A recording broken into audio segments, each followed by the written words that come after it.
Happy Monday, everybody. Welcome to the Sean O'Connell Show. 1 week away from Utah football opening up their fall camp. 7 days from now, players will be out on the practice field. 6 days from now, they will be reporting back and getting reintegrated into the grind of a college football season.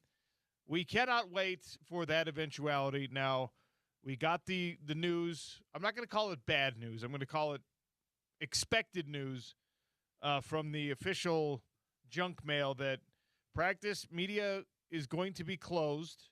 Practice, you're not going to have observation periods. We're not guaranteed observation periods, I should say. There's an option. There's a potential. There's a unless otherwise stated when it comes to practice availability. So that's what we got for now. But obviously interviews will be available. We'll be up there covering things. We'll be picking the brains of the coaching staff and of players to try to figure out, some of the position battles, et cetera, et cetera. 1 week away from camp opening up, and your Utes are marching towards a college football season that begins on September 3rd, which is a Thursday night at Rice-Eccles Stadium. That's going to be a fun one. Can't wait. I really think it's going to be a fascinating year of football, not only here in Salt Lake City, but down in Provo. I think things are going to be interesting in Lubbock. I think that both Tempe and Tucson might have something to say. There are folks that believe that Stillwater, Oklahoma might be back in the picture, that Oklahoma State might be the kind of team that starts to make some noise again with Drew Mestamaker and a new coaching staff and all those types of things. So keep an eye on all of it. We're going to lean pretty heavy on Utah football today. Dan Sorensen of Ute Zone is joining us in half an hour. We've got some numbers predictions coming up in the noon hour. And then Stevenson Sylvester, Sly himself, joining us at 1 o'clock. He'll be, as far as I know, he'll be on the broadcast again, the Utah football broadcast. And, of course, he's one of the all-time great linebackers to roll through this Utah football defense that now may or may not look a little bit different. We expect continuity. We expect consistency because Morgan Scalley just bumps up to the head coaching position. Colton Swan bumps into the defensive coordinator role, the same role he had for some of those really good playoff-bound Weber State football teams when he was a member of that Big Sky coaching staff. And you've grown to kind of accept the fact, or expect the fact is probably a better way to put that Utah football is not going to make any drastic changes defensively. As much as a new offensive playbook might be put in, defensively, Utah football has a few tweaks, maybe has a new position package. Maybe you got like a goal line flex or something like that. But for the most part, Utah football defensively has been pretty consistent when it comes to scheme and when it comes to the type of player personnel they try to recruit to play in that scheme. So I don't know that we should expect any real changes there, but we'll talk with Sly about that. The conversation around the NFL continues to ramp up around the Rams, around Puka Nacua and what role he's going to play for that team, and around a contract extension potentially being on the table for that young man. The company line in LA seems to be that we're not jumping the gun on any extensions. They've already got a very, very hefty payroll. They've got a very unfriendly cap situation with some of their big veterans. And, of course, their quarterback, Matthew Stafford, accounts for the largest percentage of cap hit in the NFL this year. So that's going to change the way that things happen with guys like Puka Nacua. But if he has another great year, he's going to become the highest paid receiver in NFL football. Whether that happens mid-season, early season, it's probably not going to happen during training camp. Sean McVay, though, has said we expect that he's going to show up. The larger scuttlebutt around L.A., of course, is the fact that Myles Garrett is there, and there's plenty of smoke around the fire that Aaron Donald could step out of retirement and try it out, go chase another ring. I actually appreciated last week we had Eric Weddle on to talk about Weddle's induction into the Utah Football Ring of Honor, and he was kind of the first person who expressed doubt or expressed, I won't say a negative slant on it, but just like a more of a devil's advocate type slant on it than anyone we've really talked to yet. Weddle was like, but why though? Could Aaron Donald come out of retirement and add something to the Rams? Of course, yes. Should Aaron Donald want another Super Bowl ring? Well, everyone probably does. Weddle expressed at least some mild doubt that it's important enough for somebody like Aaron Donald that he would pull himself out of retirement and go through the grind, the mental grind, the time away from family, that kind of thing. And really, that's why an NFL player perspective is so important, because nobody else fully gets it. I suppose NFL coaches fully get it. But for all of us, we're just like, well, yeah, if you have the ability to go out there and be a superstar level talent or even just a mediocre talent in the NFL, you're still in the NFL.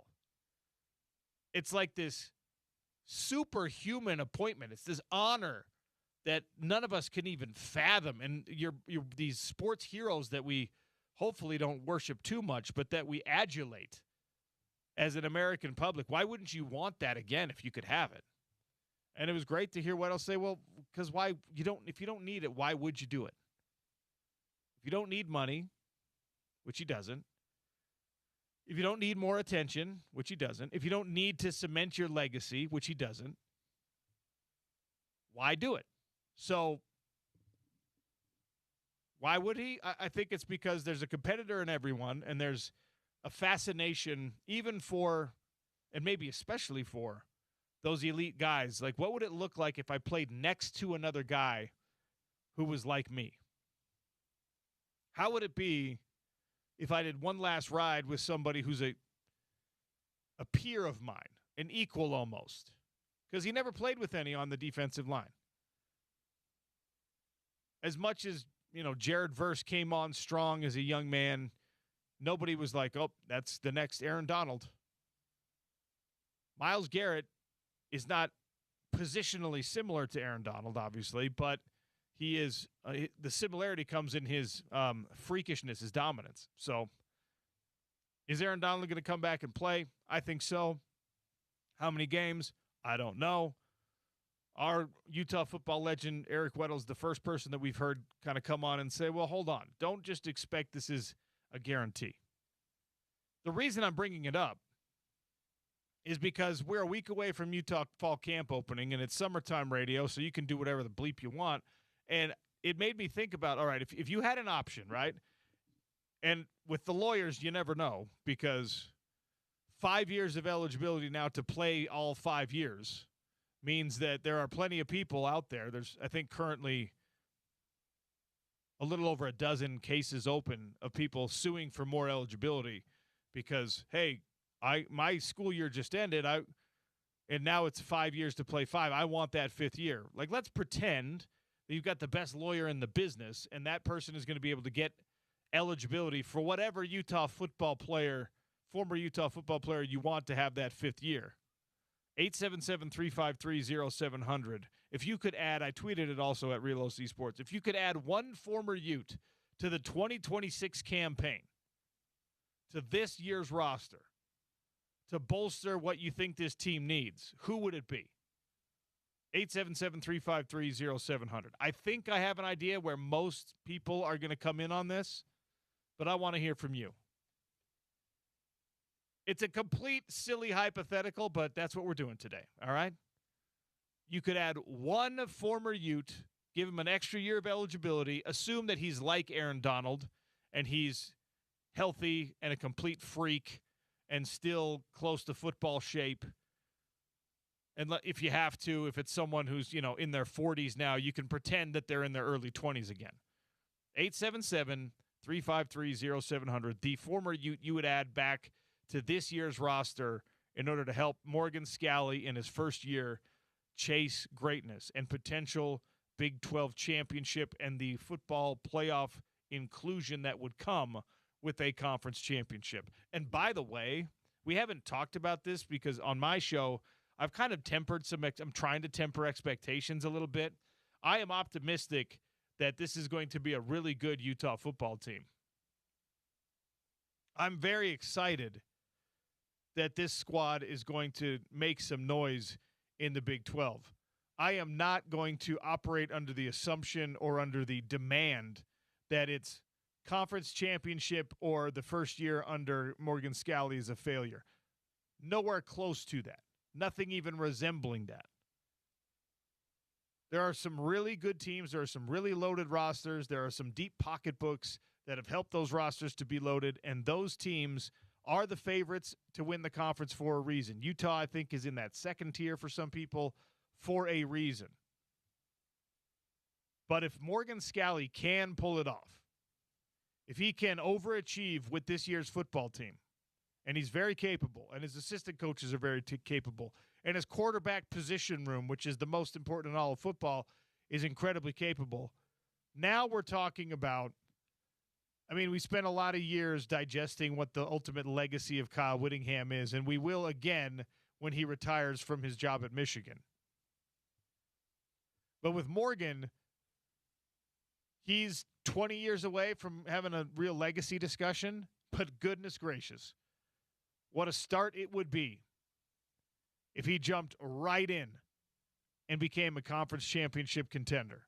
It's something that Kyle Whittingham had a hard time doing. It's something that most coaches are not really capable of as first-year head coaches. So a couple of things on the docket.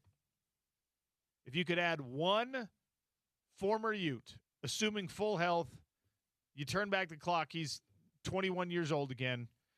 He gets a free fifth year of eligibility. Who would you put back on this year's football team? 877-353-0700. A couple of these coming in what I thought might be an expected slant. Morgan says Jordan Gross. Hey, Jordan Gross is close. He's right there. Now, Jordan Gross is not physically, I'm not talking about age. I'm talking about size-wise. He's no longer offensive tackle sized. He's one of those guys who really leaned out post-career. So he's no longer big enough to play the position that he dominated at in college football. Morgan says Jordan Gross. 0303 says Garrett Bowles. I thought people might come in with the offensive line, add one of these great offensive linemen. I'm really curious. You saw the sound from Wayshawn Parker, who he's being a great teammate. He's saying, I think that this offensive line could be even better than last year's offensive line. Most of us don't have that as any kind of realistic expectation of these guys. But the message he's trying to convey is I have a deep belief in the offensive line this year, whoever those starting five are, that they're going to make my job as a running back easy. And, of course, if I ask you to just drop a talented player in on a roster, offensive line is probably kind of the last place to do it, as tempting as that is, because offensive line is a lot about chemistry. Now, I think Garrett Bowles is a good pick here because Garrett Bowles, as much as we fancy him a Utah legend, Garrett Bowles is a one-year Ute. Garrett Bowles made a massive splash in his one season as a Utah football starter. So chemistry is not an issue for him. Dropping him in and expecting him to perform at the highest level and make that offensive line better, not an issue for somebody like Garrett Bowles. So he might be the best offensive line pick you can throw out there. Eric on the tweet machine on the text line, he says, Star Lotulelei. Derek also threw in a Hunter Dimmick or a Star Lotulelei. Make the pass rush scary. Now, if you want Hunter Dimmick, that makes the pass rush scary. Who are you taking out, right? You're not having Hunter Dimmick be a backup. So you're saying Hunter Dimmick instead of Lance Holtzclaw, Hunter Dimmick instead of Cash Dillon? I mean, his resume says you could put him over top of either of those guys, or you could put him in, bump Holtzclaw to one side, Cash Dillon to the third option. I don't hate it. 4528 says, I'm going to drop in Alex Smith. I'm not. Not because I don't think Alex Smith would make this team even better, but I would rather shore up a weakness than make a strong position incrementally stronger, if that makes sense. Alex Smith is an A-plus college quarterback. I think you already have at least a B-plus, A-minus quarterback, and your quarterback room is a flat-out A. So could you go from an A to an A-plus? Yeah, you could. But if you've got a B offensive line and you can make that a B-plus or an A-minus, I'll take that. If you're not as optimistic as me and you think your offensive line situation with 5 new starters is more like a C-plus and you could get someone to add to it to make it a B-plus, now we're talking, right? I don't think for the first time in history, I don't think most people are going to drop a wide receiver in because you feel like your wide receiver room is great, or you feel like your wide receiver room has the potential to be great. I don't know how many people are going to say, give me a running back. I would listen to those arguments. I think for me, defensive line is the obvious place to go. Offensive line, maybe, but offensive line, like I said, requires cohesion, requires 5 fingers in the same glove kind of a mentality. So that mercenary thing that Aaron Donald is going to be doing, potentially playing 8 games or 10 games for LA, makes less sense on that front. And again, this is pure fantasy. It's a total hypothetical, and I'm spending more time on it already than I thought I would. I love this from 6844, Gianni Paul. Now, I like the linebacker room right now at the University of Utah, but I love me some Gbo. He is one of the top 5 defensive players that have ever come through this program. I will die on that hill. As a college player, Gbo was elite and should have been the defensive player of the year in the conference. He was a game wrecker.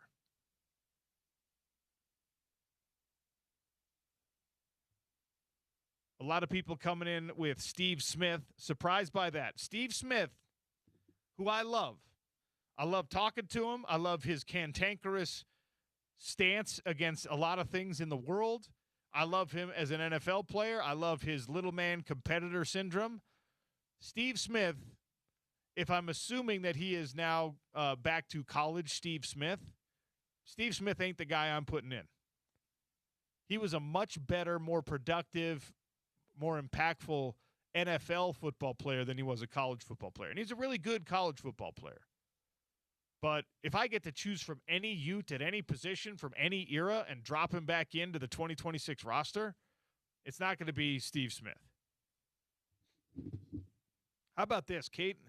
This coming in from Caden. I think this is Caden showing his age a little bit, but saying Marquise Blair or Sione Vaki. Sione wasn't even on my radar.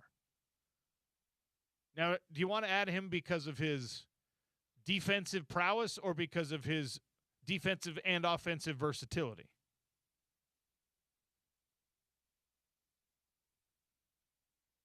$2086 says Nate Orchard because of some of the questions on the D-line and maybe Zane Beatles because of some of the questions on the O-line.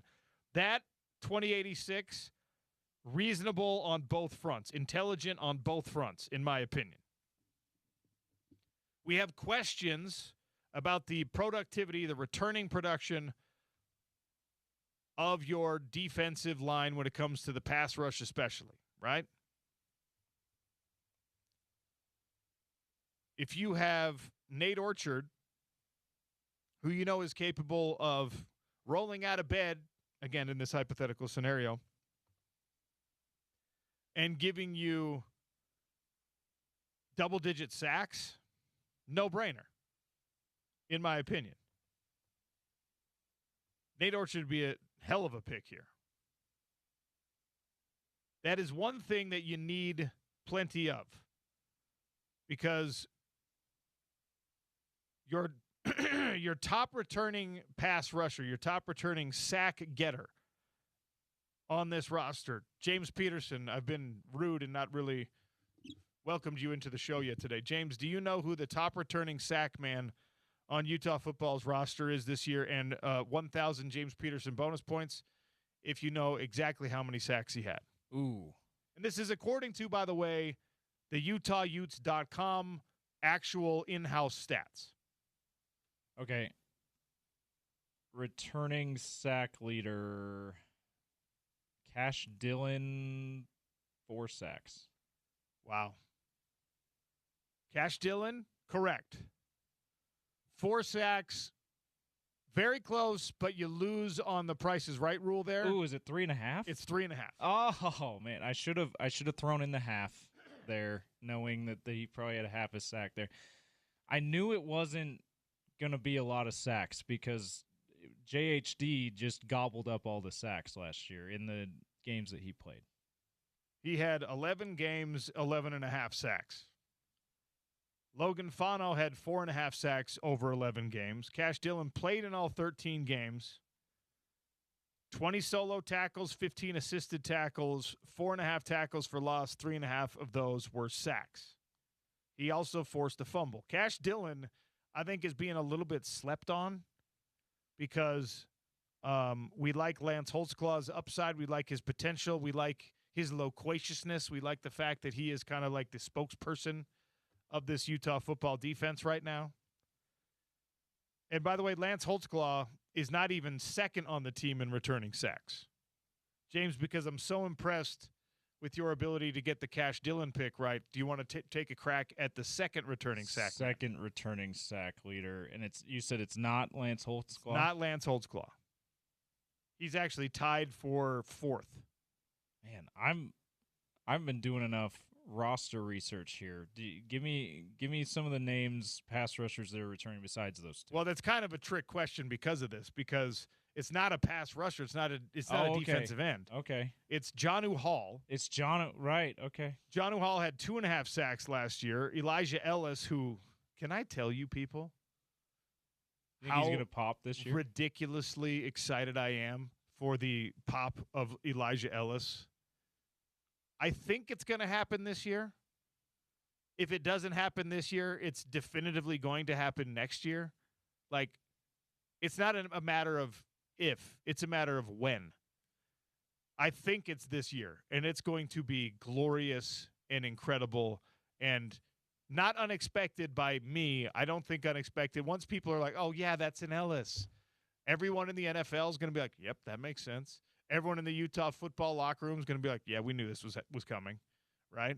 All of us that are maybe just being lazy about it and not thinking about it are going to be like, well, yeah, obviously. Oh, I forgot there was another. A lot of people are going to be like, I forgot there was another Ellis on the roster. So, John, you think probably rush linebacker, if not defensive end, it would end up being his position? Yeah, I think he's a little bit of a hybrid. I don't know how big he is right now because if he's anything like his brothers, and I think he is like his brothers, he's listed right now at 6'2", 225. I don't know if that's a real number for him because all of the Ellis brothers that have played for the University of Utah have come in at like 215 pounds and ended up at like 245, 250 pounds, if I'm not mistaken.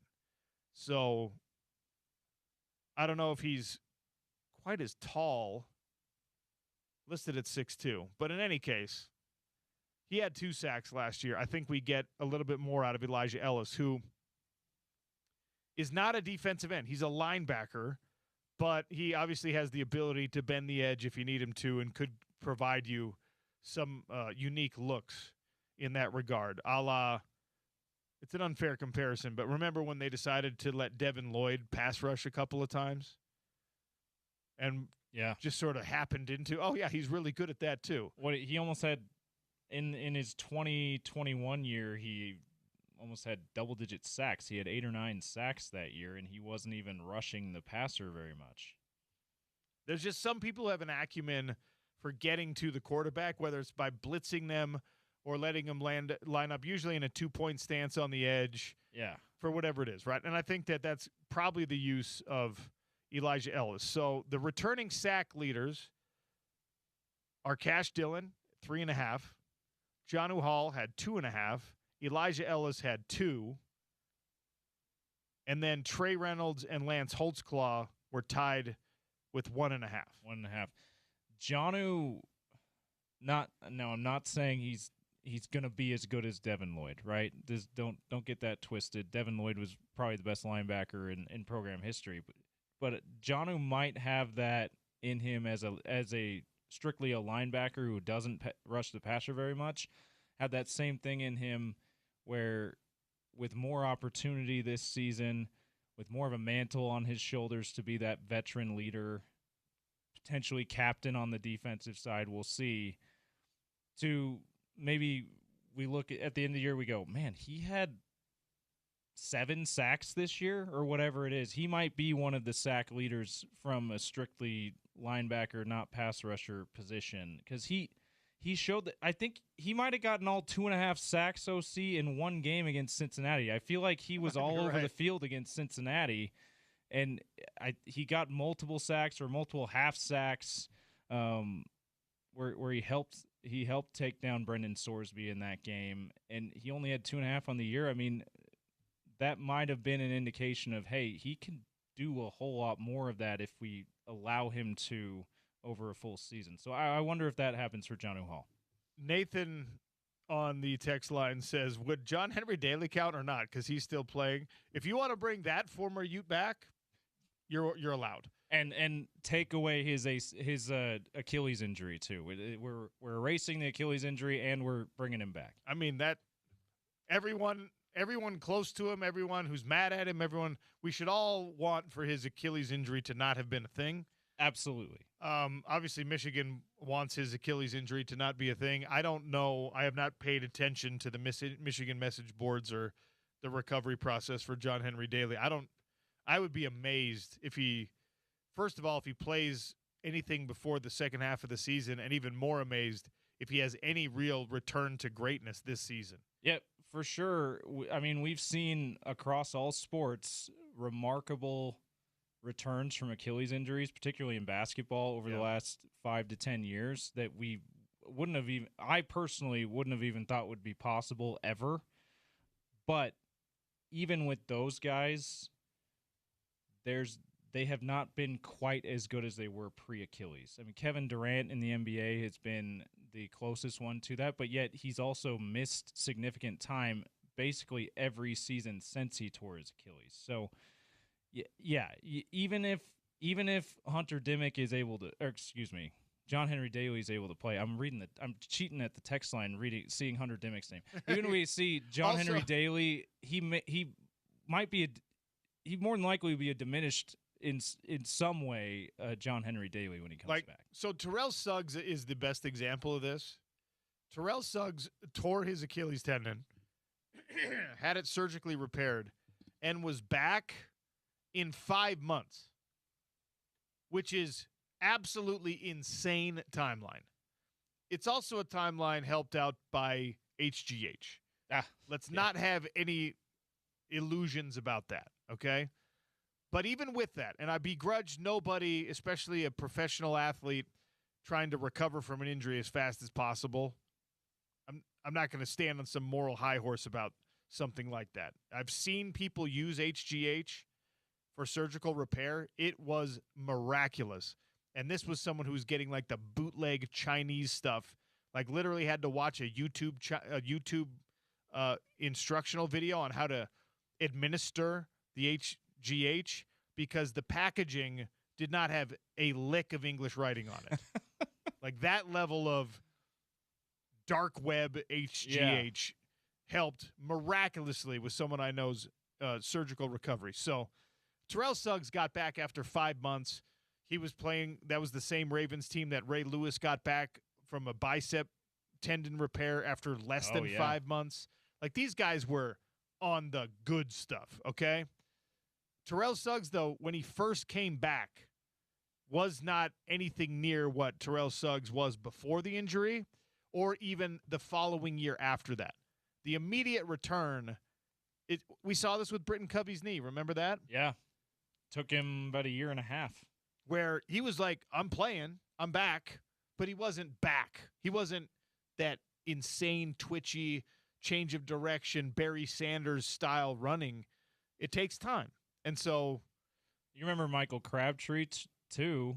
He was one of the fastest at the time to come back, return to play after an Achilles tear. I think in 2013 season, maybe 2014, somewhere in there. He was not the rising star in the NFL that he was before that injury for your Niners. Zach on the text line says Kyle Whittingham just said on the Rich Eisen show that JHD is 100% and ready to go. All right. I was just about to say, Rich, he's on campus at a Michigan championship. They're calling it a championship event of some kind.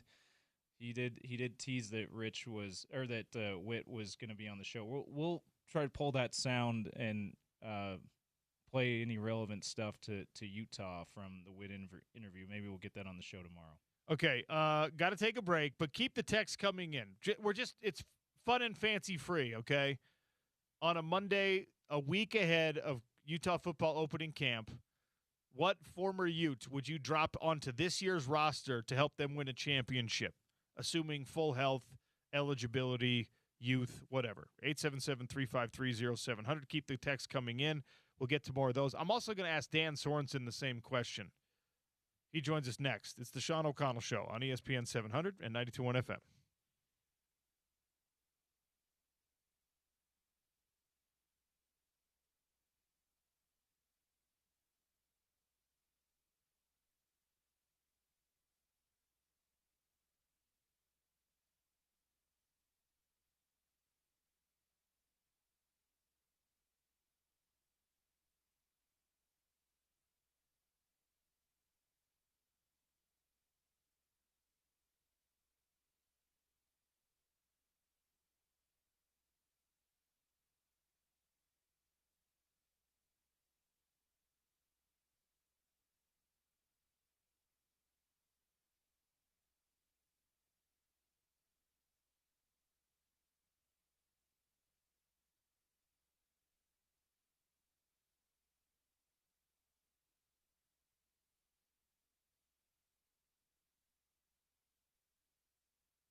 Well, welcome back to the Sean O'Connell Show. Welcome in Dan Sorensen, Utah Football Insider, publisher at utezone.com. Dan, welcome back to the show. How are you?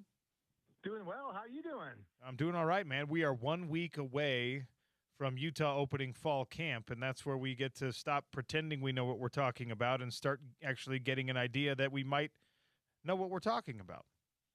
I hear you. Our long national nightmare is over. Football is coming. Oh, it's so close.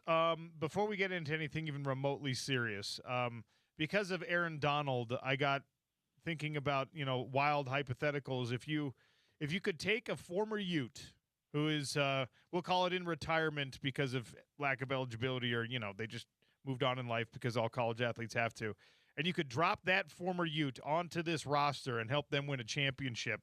We'll assume that they're back in their early 20s. We'll assume that they're fully healthy and freaks like Aaron Donald who work out all the time and are in great shape. But what former Ute would you put on this roster to give them a better chance of making a college football playoff and raising a Big 12 championship trophy? You don't have to look much further than the offensive line room and Jordan Gross. I would absolutely sticking him in at left tackle, making sure that there was a piece that was a certainty that you could build around on that offensive line. I think that could be the difference maker between a really, really good season and a spectacular or special season. So that would be my choice. He did not give up a sack in his last 2 years as a starter, if I'm not mistaken. So that would be helpful. Yes, yeah, just keeping that. Look, Dev can handle himself when he's under pressure, but not having to handle yourself is probably the better outcome there. I think you're right. Okay, so now we're going to get into the actual season stuff, not our fanciful ideas, but the actual things that might happen. And we'll stay here with the offensive line for now because, everyone's sort of admitted that that's where the most sincere position battles are happening. That, Morgan Scalley at Big 12 Media Days was just like, we got to figure out who our starting five are. I feel good that they have options. I feel good that they have bodies there that are going to end up being good players when you get them all together and maybe give them a week or two to get the right chemistry and whatnot. If you were making that starting five today, who do you think it is? Yeah, today, my best guess is left tackle would be Zaraway Williams, left guard Toa Moiai, center would be Al Harrison, right guard would be, of course, Super Keith Olson, and right tackle Ike Garcia. We're hearing a lot of good things about Ike, what he did in the spring and what's been happening over the summertime. But if I had to guess right now, gun to my head, that's the guess that I would be on that starting five. Now, I know that leaves out a Kelvin Obot, who there's a lot of promise, there's a lot of buzz around, and I think he'll see a lot of reps. There are other capable guys that are in the mix. I think there are really 8 guys on the roster that I think have a legitimate chance at starting, but those would be my top 5 right now. So I love the Ike Garcia conversation because this was a guy that when he committed to the University of Utah, I mean, it came with a certain amount of fanfare, a lot of expectation, excitement, and it hasn't popped yet because, of course, when you have Caleb Lomu and Spencer Fano and some of the experienced guys in front of him, there's a lot of reasons why a guy like Ike Garcia would potentially leave, right? Where the transfer portal would come calling for him, and he's still here, and the idea of it used to be the norm, as you're well aware, it used to be the norm, the idea of a redshirt sophomore just paying his dues and spending time and getting his body bigger and all that kind of stuff, and then breaking out in his third year in a program is now a foreign concept, even though it's the way things were always done, especially at a position like offensive line. Well, absolutely. And Garcia in particular, look, it's been a frustrating couple of years for him on campus because he's dealt with injuries. He had an injury all of last year. He looked so good in the spring football of last year, and we had high expectations of him to fill kind of the same role that we saw Keith Olson last year, where we thought that he would be a big part of that rotation. They'd be circulating him in and out of the lineup frequently, even with Lomu and Fano in that lineup, but because he had a season-ending injury and he'd been injured the year prior as well, it really kind of stunted some of his development and his ability to get on the field. But to his credit, he put his head down. He's done a lot of work to get his body right. We're hearing that he's just doing so well, especially on that front, where he's finally healthy and he can go out and make a statement for himself. And that right tackle position battle is an interesting one, because you've got Ike Garcia there, who he's been waiting in the wings and he's been biding his time. And then you kind of have the flip side of the coin with Cedric Jefferson, who is the big offensive line transfer that they brought in from the portal. He was a multi-year starter at Montana State. They're bringing him up from the FCS level, and he also had a pretty solid spring, so it's going to be a battle. I'm not saying that Garcia is going to just walk in and win this thing. He's going to have to fight for it. And frankly, Jefferson is a guy with positional versatility where they can flip him to left tackle. He's started games at left tackle. He's started games at guard. So he's one of those guys that I think makes the line better. And this is the kind of thing that you want, especially for a position group that is not as battle tested as would give certainly Ute fans comfort.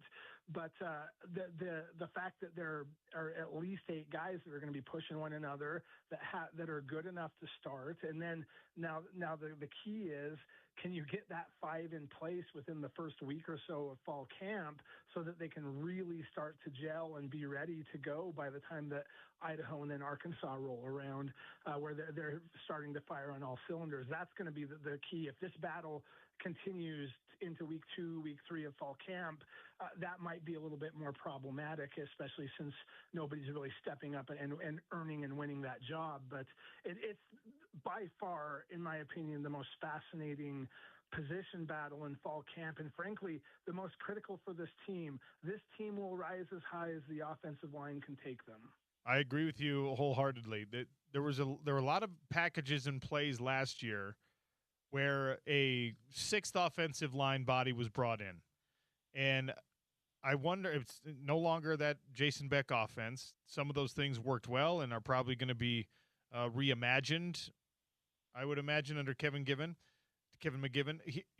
My question is, they've decided, they really like this rhino stuff. We all really like this rhino stuff.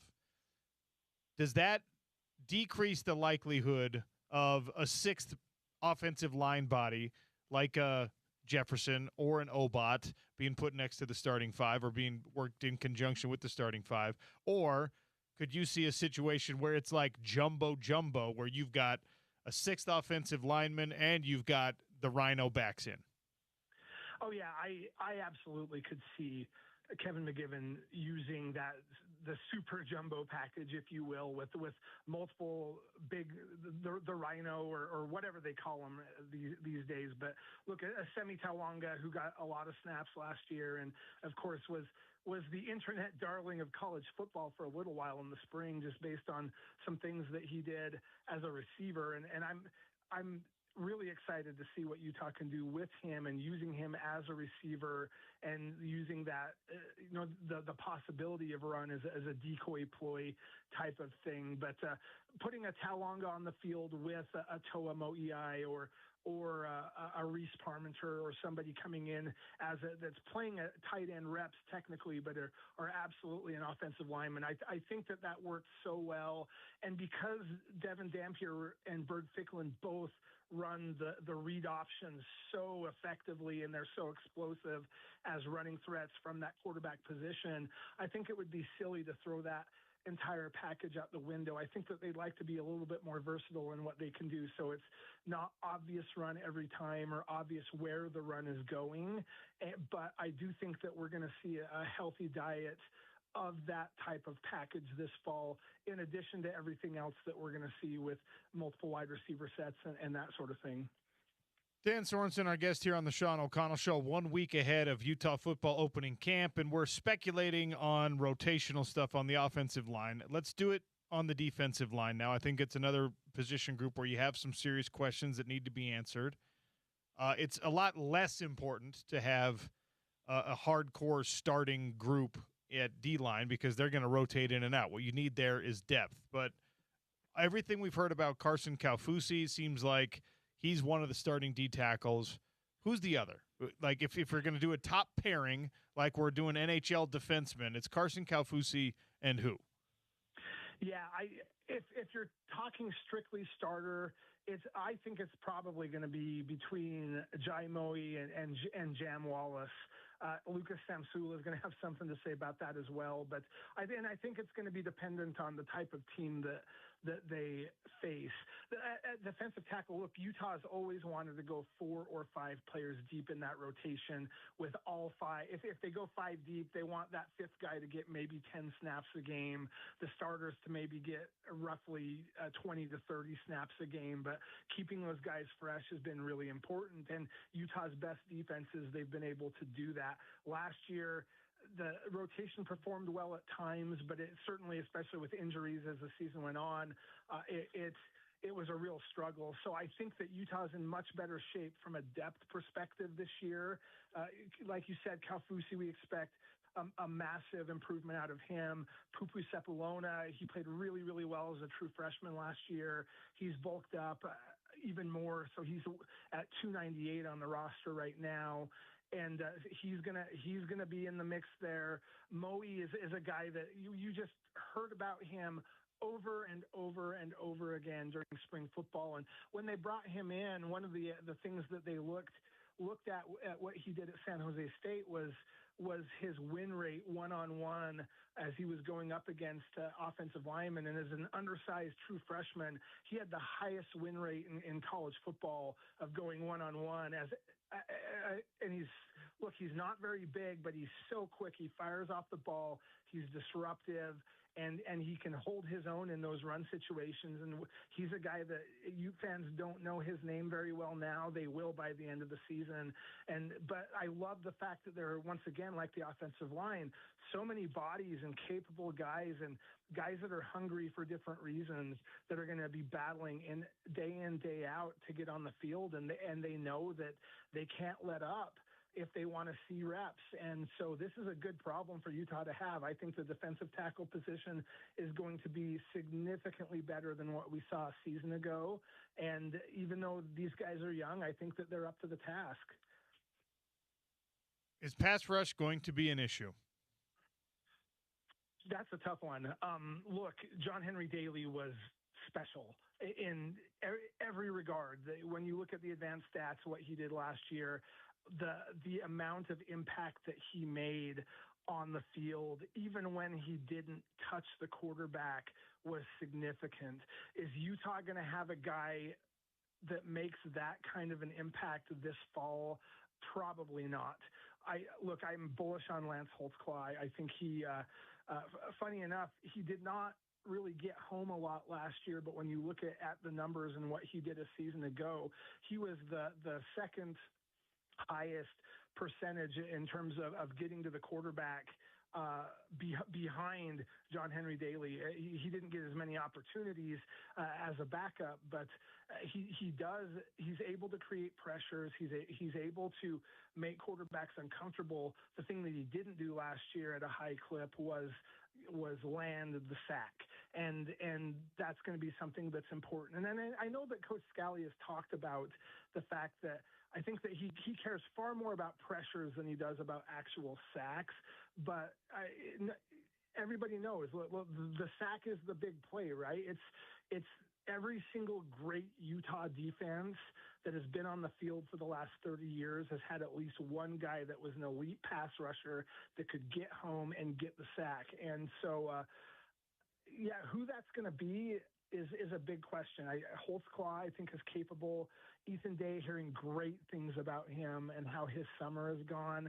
And he wasn't a highly productive pass rusher at North Texas last year, but he was more of that all-around guy. I think he played more snaps than 98% of the defensive ends in college football last year. Like, he never left the field. He's great against the run.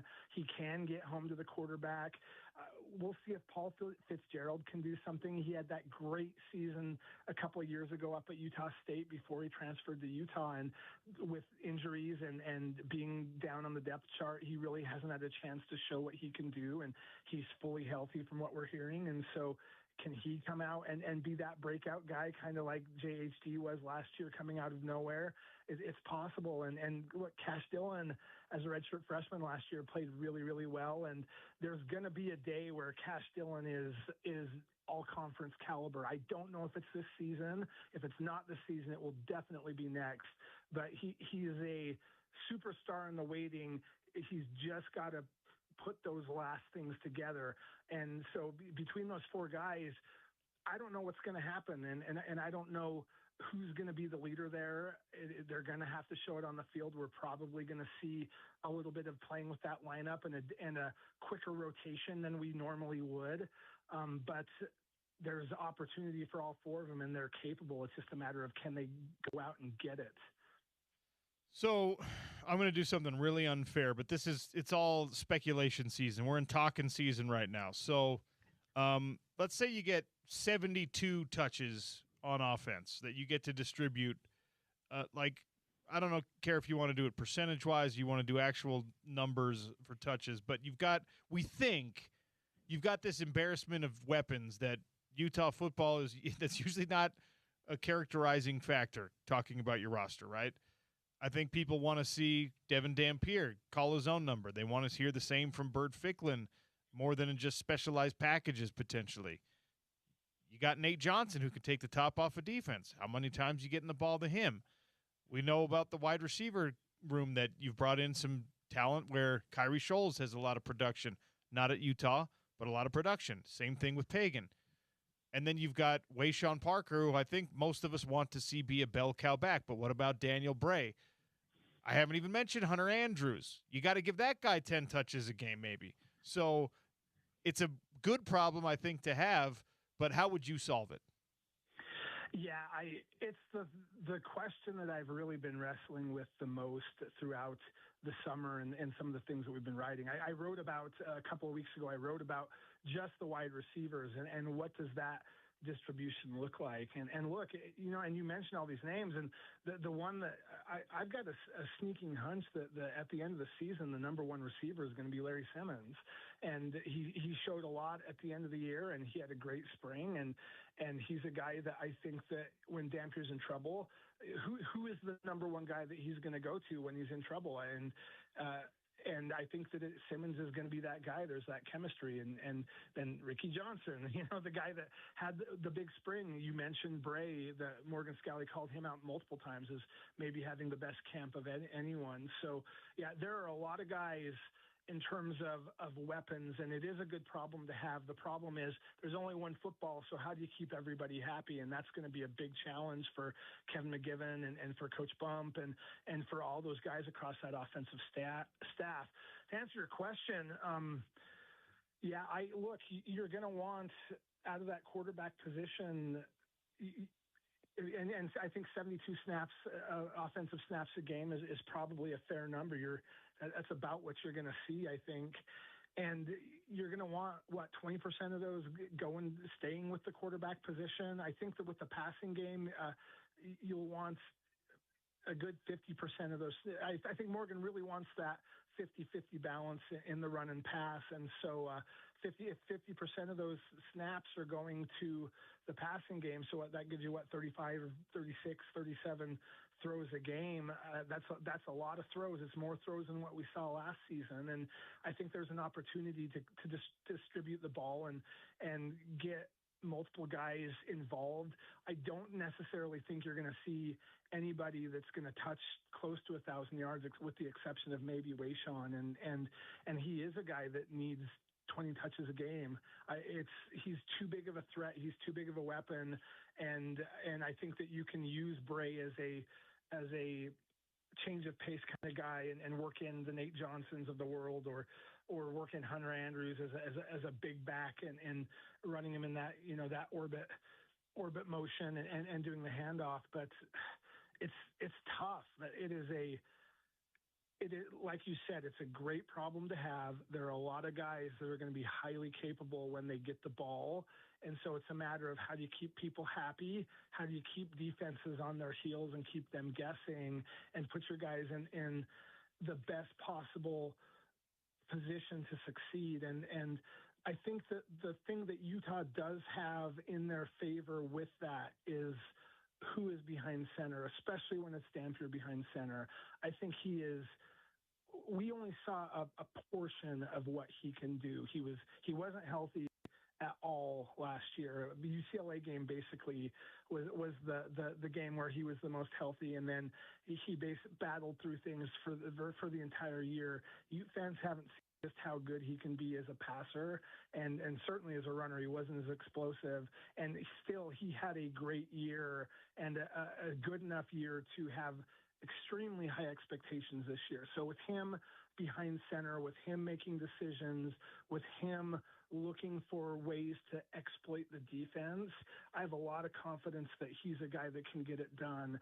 And Ficklin, in the same regard, I think we're going to see both quarterbacks on the field at the same time, maybe as many as 5 to 10 snaps a game. And I think that they're going to do some creative things with that, and it should be a lot of fun to watch. Kevin McGiven, if I'm in his shoes, I'm really excited about all the tools that I have to work with. We're only a week away. Just stay strong for another 6.5 days, Dan, and we're there. Yeah, and like you said, we'll start to get some reality on what's actually happening. There's a lot of speculation. There's a lot to be excited about. Everybody's undefeated in fall camp, at least. Yeah, I couldn't be more excited for a fall camp and for a start of a college football season. I just have a sneaking suspicion the Morgan Scalley era is going to be special, and there is a real opportunity to start things out with a bang. Last thing before I let you go, you can't say BYU. What's the scariest game on the schedule for this University of Utah football team? At Arizona. Arizona's going to be good. Now, we'll see November, right? There's a lot that happens between now and then if somebody gets hurt, either for Utah or for Arizona. But that at Arizona and, frankly, the at TCU, because TCU is going to be a wild card. They could very well be like an Arizona State a couple of years ago, coming out of nowhere and pushing for or winning the title. So it's going to be I don't think that everything we saw in the Big 12 last year is going to translate this year, and Arizona and TCU are two of those teams that I think have a chance to step up from what they did. We'll see you out there soon. Appreciate you giving us some time today, Dan. Thank you. It's a pleasure. Thanks for having me on. That's Dan Sorensen, managing editor, publisher over at UteZone, utezone.com. Make sure you go, you subscribe. It is elite insider content for all of you Utah fans out there. All right, we'll double up here. When we come back, we're going to answer that same question. You're going to help me. We're going to talk it out. Let's say we've got 72 snaps on offense per game. Who are you giving the touches to? We'll distribute. It's the Sean O'Connell Show on ESPN 700 and 92.1 FM.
All right, leaning heavy into Utah football today, a week away from camp starting. Had a great conversation with Dan Sorensen. Check him out at Ute Zone. We got Stevenson, Sylvester, Sly coming up in our 1 o'clock hour. We got some interesting things to handle here in the Daily Dump coming up. Let's spend some time in the noon hour trying to figure out the good problem that Utah football has right now. All right? And while I say all of this, we have to allow for the fact that there's at least a name or two that when we get to the midseason, you're going to want to see touch the ball more. And conversely, when we get to midseason, there's going to be a couple of guys that all of us are complaining about and saying, don't throw the ball to him anymore. Don't hand the ball to that guy anymore. Don't let that guy touch it anymore, right? The Tobias Merriweather Award, in other words. Harsh but fair, right? That if we rewind, if you go back to July 27th, 2025, we were talking about the Utah wide receiver room as a big question mark, right? And we were saying that, okay, well, who do you have? Who's the guy that could stretch the defense? Who's the guy that could take the top off? And everybody's answer was, oh, it's this Tobias Merriweather cat. Big body. Elite recruit when he came out of high school. Speed demon. There's a reason why in the transfer portal this year, Kevin McGibbon getting the new job was just like, let's make sure that we add, 4 wide receivers. Not a finished product, that room, when they got here. And I think they did as good a job as you're going to in the transfer portal at receiver at Utah. All right? If I'm a running back, I'm looking at all the Utah running backs going back through, and I'm just being like, heck yeah, I want to play there. This team likes to run the ball. I've got a great shot of being a 1,000-yard rusher. Even if last year's guy didn't do it, I've got a great shot based on the history, the reputation, everything else. And I'm even doing that if I hear Kyle Whittingham's interviews. Oh, he's leaving crap. Well, what's this Morgan Scalley guy about? Now I start to look at Morgan Scalley, and I'm like, oh, yeah, he's going to run the football, right? Wide receiver, far less of a guarantee. Now, I love that these receivers, obviously they're guys who know Kevin McGibbon, which helps out a lot. But these wide receivers are like, yeah, that guy helped me achieve more success at this position at smaller schools than I thought was going to be possible. I'm going to follow him to a big school now, and I'm going to follow him to a place that has not one but 2 really fascinating quarterbacks, and we're going to hit the ground running. So how do you make sure that those guys get the touches that they need? How do you make sure that everyone on this offense, including your backup quarterback, which is a problem that no other team in college football has? No other team in college football is going into the season going, how many touches are we going to give our backup quarterback? Yeah, they're hoping, and in recent years in Utah football history, we're one of those schools too, hoping that you don't have to give any touches to your backup quarterback. Every coach is like, please don't make my backup quarterback play the game. Utah, we got to a point where it's just like, you know what? Even if it goes down to number 2, we'll be okay. Just don't make us give number 5 any touches this year. Shout out to Luke Bittari. Shout out to the Ferrari. Who, by the way, we love you, dog. By the way, for a number 5, did really well. I mean, it's funny because we're like, wow, this Utah quarterback room this year is in such a good spot. They're actually in a pretty darn good spot when your 5th-string quarterback can start a game for you and actually complete a pass. Yeah. But it's neither here nor there. I'm knocking on wood. I'm throwing salt. I'm doing all the things. I don't want that bad juju around this football team. Absolutely not. It is a question when you're talking about touches, right? If you're putting it in your spreadsheet, okay, I got 72 offensive touches a game. If you're going fast, you can get more than that. But let's just pretend that we're going to stay pretty rounded figure here. You got 72. If you go by the face value conversation with the coaching staff, they're like, okay, well, 36 of those are run plays. All right. So let's say 36 passing plays. All right. 36 passes are going out per game. How many passes? Now, you're not going to complete all of them, of course. How many passes of those 36 are going to Kyrie Scholes? You like what you see on film? You have no idea if he can do it at the Power 4 level. I feel like I'm very confident he will and can, but we're talking week 2 against Arkansas. How many of those 36 passes are you directing Kyrie Scholes' way? What about Creed Whittemore? Right? Slot receiver type. Dadron Zipper has paid his dues in this program, and he's a speedster. And if he's healthy, he's interesting. How many are going to him? Braden Pegan is the biggest body receiver you've got. Braden Pegan was the answer to, oh my gosh, we lost J.J. Buchanan. That's terrible for us. Well, okay. I'm not happy about it either, but I'm looking at Braden Pegan, and I'm saying he's the same size with more production. I was a little older, so eventually could J.J. Buchanan outpace that? Sure. But from a one-year sample to one-year sample, which is all you can really worry about, all right, now I have a big body receiver. I can throw jump balls his way. Nate Johnson is not even listed as a wide receiver on this team. He's listed as an athlete. He's ATH next to his name, yeah. Athlete. Are you giving him touches in fly sweeps, which is technically a run? Are you letting him catch screen passes, which is, of course, a pass? Are you having him run a 9 route? Just go behind the defense. And Devin Dampier actually has both legs under him this year, so he can throw the ball 50 yards downfield, and we'll let you run under it. Or certainly, because that was, you just mentioned again the lower body injuries that Devin was playing through, but it remains to be seen just how much arm strength he has. What we do know certainly is that Bert Ficklin has great arm strength. So and you don't want to do that. You don't want to tip the defense's hand there and be like, whenever Bird's in the game, Nate Johnson's going to go deep. But that's an option for you when Bird's in the game. You just brought up one of the really interesting. I'm calling them problems. They're not actually problems. They're good problems, right? I'm calling them problems because that's the vernacular we have. But you brought up another layer to this, James. If we have decided that there are 36 pass plays happening in an average Utah football game, how many of those 36 passes are you giving to Bird Ficklin? Yeah, because in a regular game, in a not, Dev sprained his ankle, so you got to put Bird in. I'm talking about an ideal situation. How many times is it Bird Ficklin throwing the ball? Is it 2? Is it 10?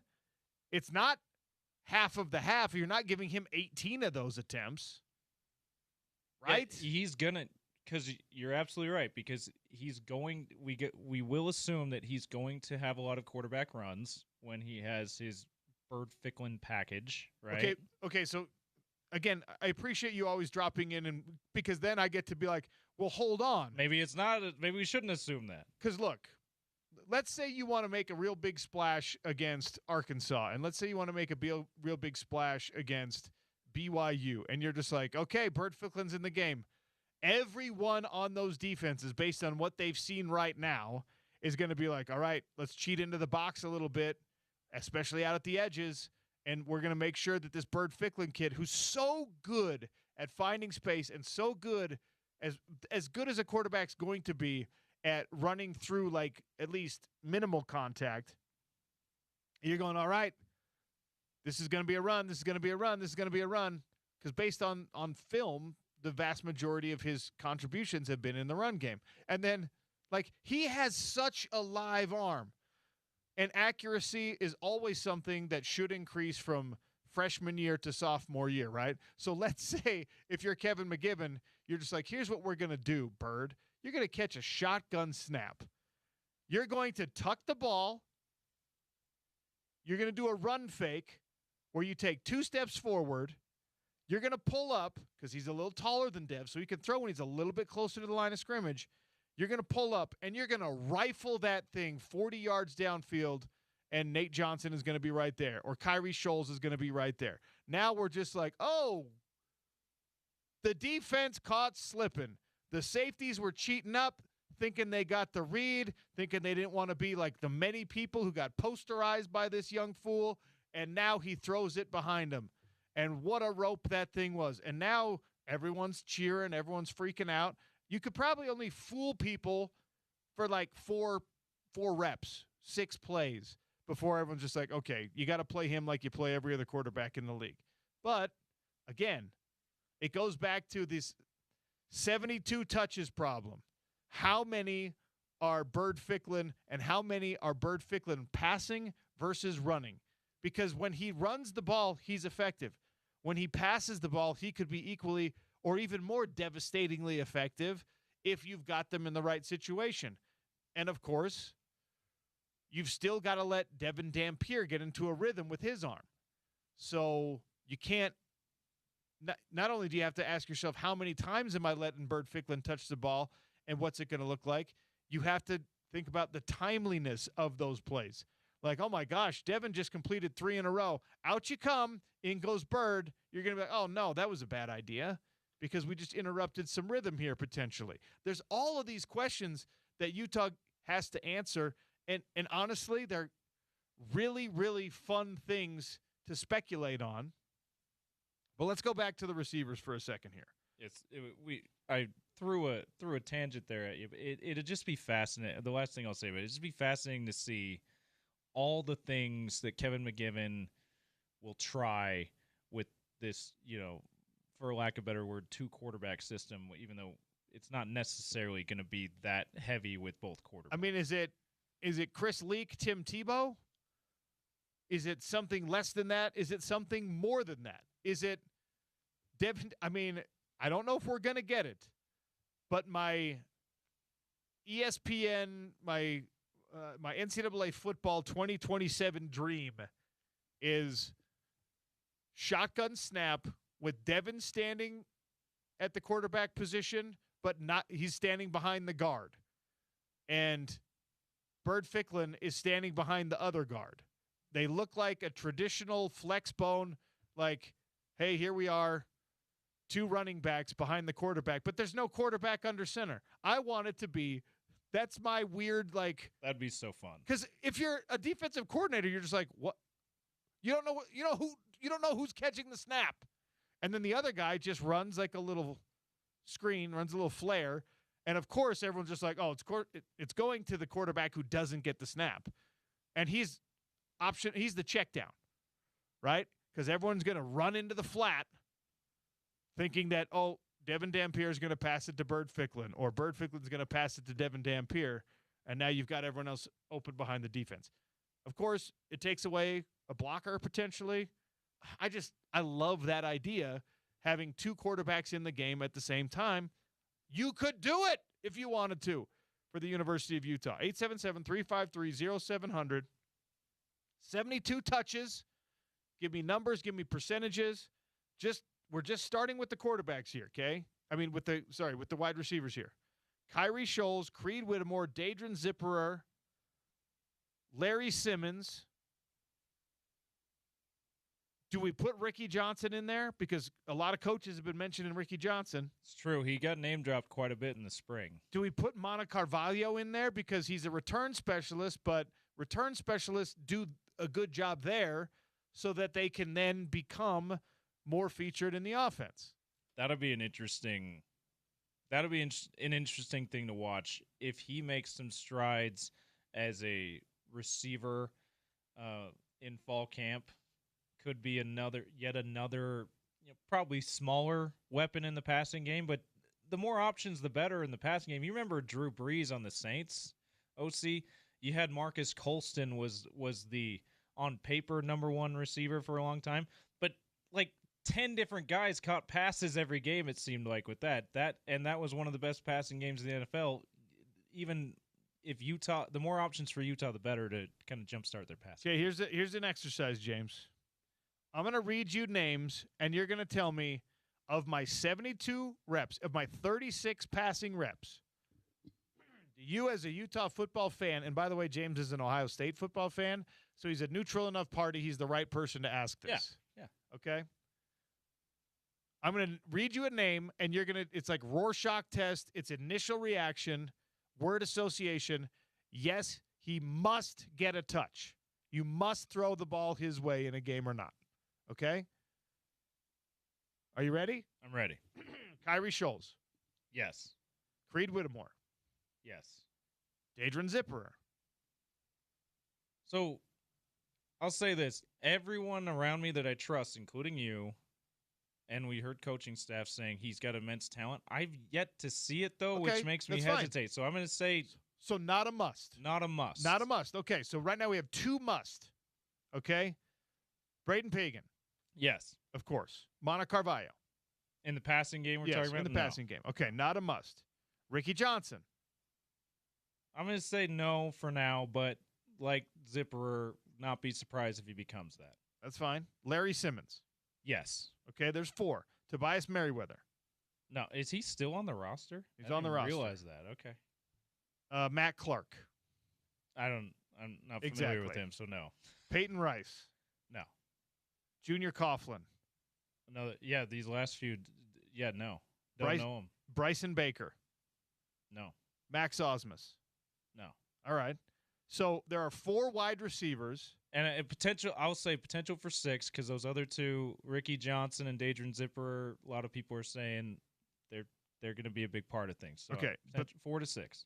There's 4 wide receivers Yeah. that you must get a touch for, and if you must get 1 touch, right? You probably must get more than 1 touch. Yeah. So we're going to go with 4 guys that must get, let's say, at least 3 targets. Yeah. Okay? And that's on the low end. So now you've got 12 passes that must go to those 4 people at the very, very barest minimum, okay? That's just the wide receivers. Hunter Andrews. Are we going with the other pass catchers too now? Yeah, So, Hunter Andrews. yeah. Okay. What about Will Money? People have been talking about Will Money.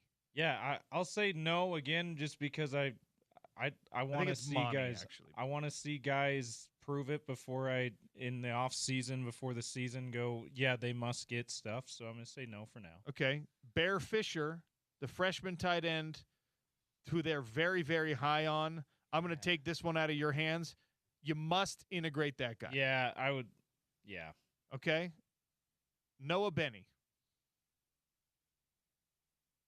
There's a lot of more. There's a lot more unknowns in the tight end here, but and maybe it's just because of the pedigree thing here, and I'm thinking, well, he could if he's like Jackson, get him the ball. I'll say yeah for him. And what about the Rhinos? Sione Motuapuaka and Semi Taulanga. Well, Semi. I mean, come on, that's a yes. All right. So now we're up to I 8 won't people. say yes for both of them, but for Semi, yeah. We're up to 8 people in the passing game who we think need a touch or 2. The tight ends are tougher, though, because Hunter Andrews is the only quote-unquote experienced guy, and he's not that experienced with that. So yeah, a lot of need to prove it in that room. Can we make an assumption that at least you're going to throw at least a pass to running backs as well? Yeah, for sure. So especially so there's Daniel Bray, especially. Like Wayshawn Parker is going to catch one in a check down. Daniel Bray is going to be a primary receiver on a play or 2. Yeah. Right? I mean, I think Nate Johnson he's not an athlete. He's listed as athlete, so he's going to be running back / wide receiver primarily. He's going to get. I think he's probably going to be a must this year too in the limited capacity because he's not out there near as many snaps as the tight ends and receivers that we already named. So when you add Nate Johnson in, we're at a nice round 10 people that must touch the ball in the passing game every game. And there were a couple that were just like, well, maybe we'll wait and see what's going to happen here, right? And realistically, this is all the speculative front on things. Like you're gonna leave a lot of games next year where your tight ends are going to have 3 total catches between all the tight ends, and most of them are going to be just a one guy. But this is the thing. This is the question that the coaching staff will jump into football camp with 2 weeks to answer. Because once you get past that 2 weeks, You're doing game prep. You're doing install for the actual game. The position battles, you want them to be solved mostly in the first 2 weeks, right? And we knock on wood because we want prime health for everyone in this program the entire way through. But, man, that's just the passing game. And then we could do the same exercise in the run game. That one's easier. There are fewer rushing options, really. But because you have a backup quarterback who backup's not even really the right way to characterize Bird Ficklin, I don't think, anymore. It's like other quarterbacks. You have a second quarterback. Yeah.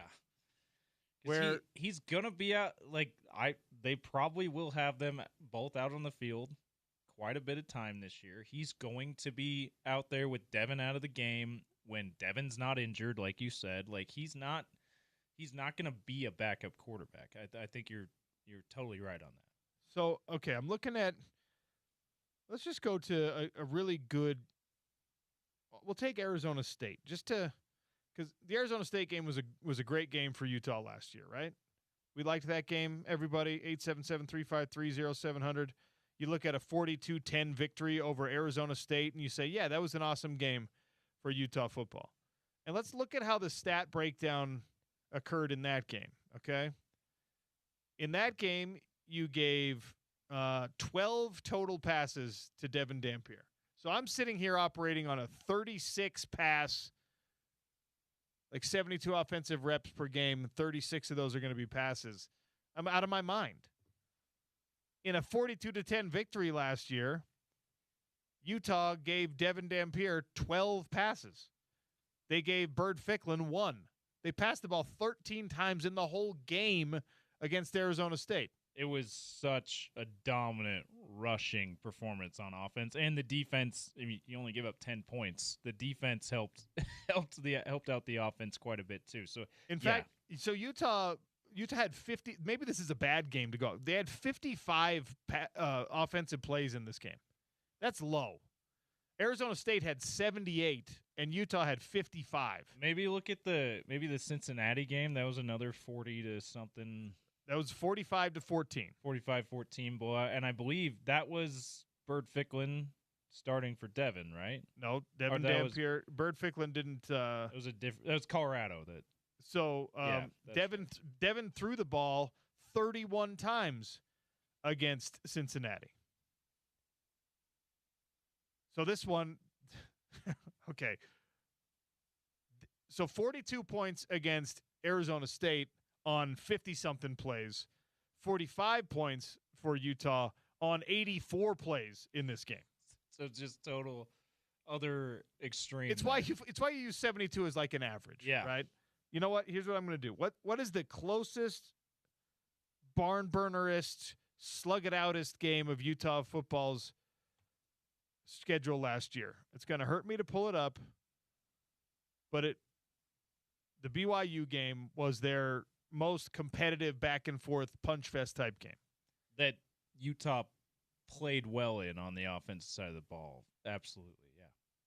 Played well enough anyway. So there were 73 offensive reps in this game.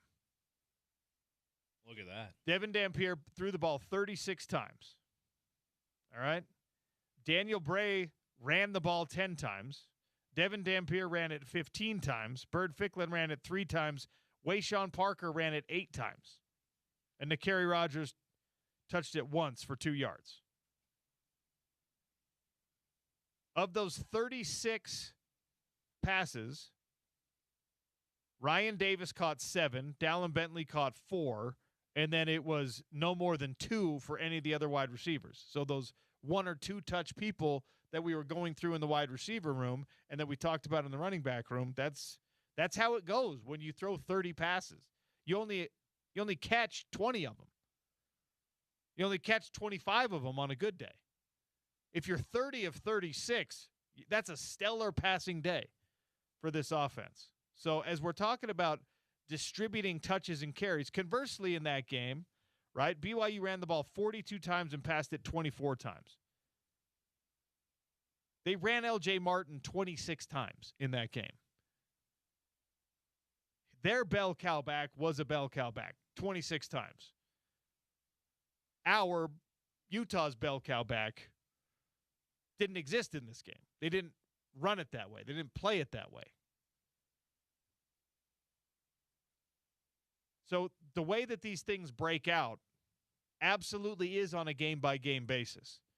But you can't go game by game until you know what you've got talent-wise. So if I'm Kevin McGibbon, if I'm this Utah offense, I'm creating these spreadsheets, these hypotheticals for myself, and I'm saying, all right, how many times do I think I want to see Kyrie Scholes get the ball in his hands? We got to throw it to him 8 times so he can catch at least 5 or 6, and then see what happens there. All right, okay, take that off. We threw the ball to him 8 times, so now there's 28 left to hand out. Who are we giving the other? All right, well, I want Pagan to get at least 8 also targets. All right, now you got 20 left to distribute. Where are you giving the other 20? All right, well, let's stay with the wide receiver. Simmons, man, he really toe taps for us along the sidelines. Let's make sure he gets at least 5 targets. Now you're down to 15. And it really, like, you have to be parsimonious with these things. These gold coins you're handing out to your playmakers, you run out fast. We'll keep the conversation going. We'll ask every time we have an opportunity to ask coaches, players, etc.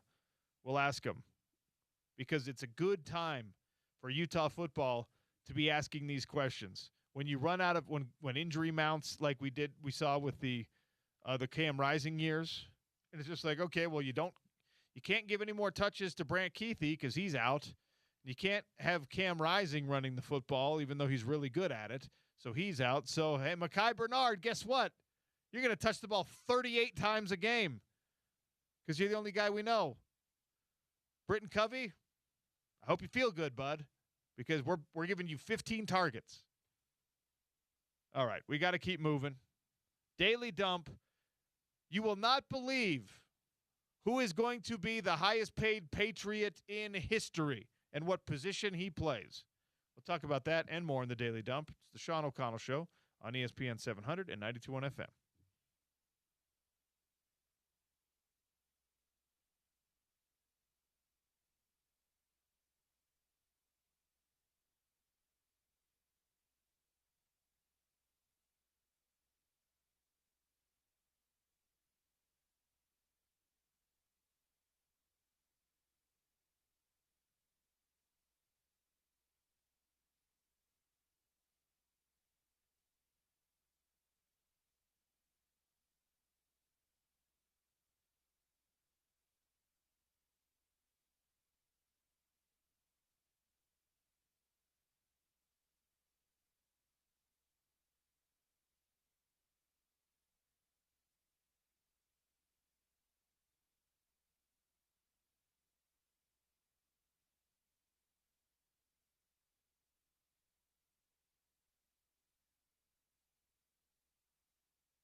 Valley Plumbing, Heating, and Cooling for all of your plumbing needs, train cleaning as well. If you have an issue like a big one, right? Leaky water main, sewer main, stop and waste valve in the front yard, that subterranean, that underground plumbing that requires a little backhoe to dig out, you do not want to even try that yourself. And you also don't want to call, especially if it's that secondary water, your sprinkler water. Some of these landscaping companies, the sprinkler guys, are really, really good. And some of them are just going to show up and be like, I don't really know what I'm doing here. But they don't want to turn down the money. They don't want to turn down the job. You got to be really, really careful when it comes to that. When you're talking about pipes that if they burst, we mean big time issues, call a plumber, an excavation plumber for that. Call Valley Plumbing, Heating, and Cooling. Stanford, we shouldn't be surprised by this. Stanford University has a contingent of players forming a local chapter of the College Football Player Association. They are trying to unionize at Stanford football. I'm trying to figure out if this is every player on the Stanford team under a leadership council has agreed to this. The eventual occurrence of unionization in college football, and I do believe it's eventual. I do think it's going to happen at some point. I don't know if it's going to come out of a grassroots movement like this, or if it's going to come out of a broader realization by universities, by conferences, by the NCAA itself to say, all right, these are professionals. We've been paying them like professionals by now 5-10 years. We have to let them legally bargain with us as a collective unit. Collective bargaining requires unionization. And Stanford players are joining up, aiming to unionize college football. It would make sense that an academically bent institution like Stanford would be a place to do it. I'm curious to see how this develops. Also, a little local flavor on this. Steve Tate, former all-conference Utah safety, former Mr. Football in Utah high school football, his son plays for Stanford. Is I think, rising sophomore. I don't think he redshirted last year, but I'm not quite certain because now you can play 4 games without redshirting. So keep an eye on it. Whether you are a pro-union or anti-union, unions are ubiquitous in pro sports leagues. Are they going to be in college football sooner than later? I think yes. Stanford getting on board early, potentially. The Green Bay Packers, in case you wanted to know what the economics of the NFL actually look like for the ownership, the Packers are a collectively owned, right? They're a community asset. And it's easier to find their tax records than anyone else's. Did you see the number of NFL revenue reported by the Packers' tax return from the NFL? This is before parking. This is before merchandise sales in like the local shops, at least. This is before ticket sales. This has nothing to do with Lambeau Field being a profitable venue. This is the Packers' revenue distribution from the NFL. Did you see the number? I did not see it. You want to take a guess? Because if the Packers get this much, that means every team in the league gets this much. If you're an owner, that's what you get. This is like probably from TV money and that, like, just the money that everyone shares. Yeah, it's the collective pool of NFL revenue that then is handed out to the teams. It's got to be in the hundred millions. Like, they make so much money off that stuff, and it's 32 teams. Relatively low number when you talk about billions of dollars. So at least 200 million, I would say. $453 million. Woo! So if you own an NFL team, equal distribution, that's 32 teams at 453. That's just shy of $15 billion of league revenue being shared amongst the teams. And then you got your gate from ticket sales at your stadiums. You got the money from concessions and merchandise. Like, obviously there's high expenses on these teams too, but you're doing really well if you're an NFL owner from your NFL team. So 299, almost $300 million generated through ticketing, local sponsorships, pro shop sales, etc. by the Packers. Man. $453 million from the NFL's league-wide distribution. So that totals $753 million. Man, the net has got to be like I would think it would be very hard to not come out extremely profitable when you have that kind of revenue that you're bringing in.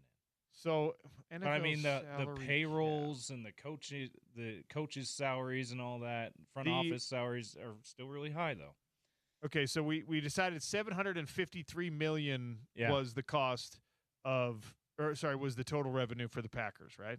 Yeah. So that's probably similar in a lot of places. I'm sure there are some that have less local income. Yeah. And there are some that have more. And possibly more ticket sales to Green Bay because Lambeau is like a bucket list place to go. But still, I think it probably nets out. All comes out in the wash, same. I imagine. It's probably a pretty average total income number. The NFL salary cap is $300 million. So player salaries are going to cost you that. Okay? So chop off that $300 million. Now you're back down to the revenue distribution from the NFL. Now you're talking $450 million.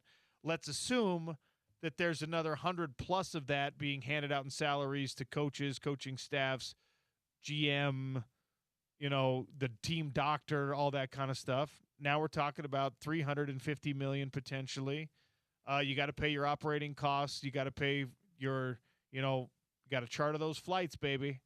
You got the lights on at Lambeau. Got to keep the lights on. You got to have and the practice facility and all that. I mean, so it's a lot. It's expensive. The Packers, and again, there's a lot of ways that you can make it look like you're not profiting a ton because the more you profit, the more you have to pay in tax. Yeah. The Packers' financial records show that they actually operate at a loss, which I am not buying even for 1/2 of 1 second. According to the Packers, it's $754 million to operate a $753 million NFL team. So they're conveniently right on par with that $1 million loss. Somewhat. So very conveniently breaking even practically. I mean, $1 million is a lot, but they're almost breaking even relatively like that. I don't know about that. The net income that's being reported by the Packers is $132 million, which comes from non-operating investment gains and assets, whatever that means. That they probably can't get taxed heavily on. Okay, great. I mean, $14.5 billion in shared NFL revenue. So if you own an NFL team, or a portion of an NFL team, you're getting either all of or a portion of $453 million from the NFL, which is up 5% from last year. That's incredible. And if it goes up 5% next year, why wouldn't it? I mean, yikes. Yeah. One other thing to keep in mind as to why they would maybe allegedly move some things around to look like they're operating at a loss. It helps collective bargaining. Hey, we can't give you an increase of revenue. Look, we're losing money. I lost $1 million last year, guys. You want me to pay $50 million this year, Patrick Mahomes? I lost $1 million. Sorry, I would love to. I can't do it. You're just like, give me a break. Yeah, give me a break. Jinx. We both about said that at the same time. And here's my number one takeaway on this, okay? Look, it's a massive risk And you have taken probably 100 of those massive risks along the way to being able to, like, at least flirt with affording an NFL franchise, right? But now you can pencil in that you're getting $400+ million of revenue every year coming your way. You're getting a check for $400 million. And yet, unabashedly, every single one of these ownership groups, James, when it's time to upgrade their facilities, what do? I need to, you know what? Public money. We got to build this $2 billion stadium, but I can't afford it. Didn't you just get a $450 million check? Yeah, but I operated at a loss anyway. Yeah, did you see our net loss, though? No, we're not profitable. That's ridiculous. Just looked it up for you, by the way. Bo Tate is Steve Tate's son. Yeah. He is a redshirt sophomore for Stanford going into this season. So, all right. Shout out to Bo. Does that mean it's his third year? Yeah, I guess so. Because redshirt. And maybe this could be, we're in that weird time of year. It could be that their website has last year's eligibility status still, and it's not going to be till next week that they'll have this year. But right now, GoStanford.com shows him as a redshirt sophomore. Corner Canyon guy, too. Surprise, surprise. A great player coming out of Corner Canyon. What?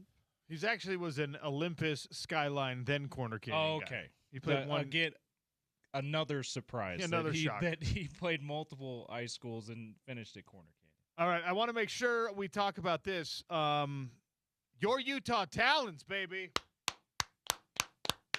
Just saw Bree Ellis, Utah Talons star on Sports Center. Yeah. Congrats to Cindy Ball Malone and the rest of that team. Their first year as residents here in Salt Lake City, second year in a row after the barnstorming championship last year. Your Utah Talons, AUSL champs. Back-to-back champs. Let's go. Back-to-back.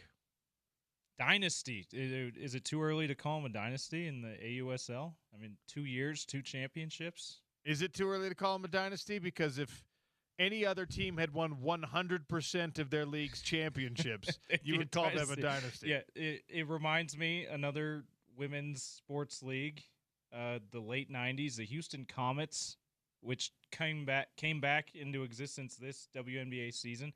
They won the first 4 WNBA championships, 97 to 2000, I believe it was. So it's something about these women's sports leagues. You get the same team winning all the championships in the first few years.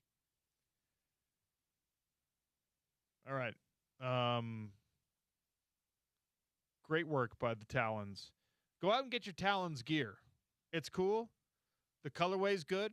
It's kind of like a darker green, but very similar to the Oakland Athletics colorways. So green and gold, and great logo with the predatory bird, the raptor eye with a talon as the eyebrow sort of thing. Is that a good way to describe it?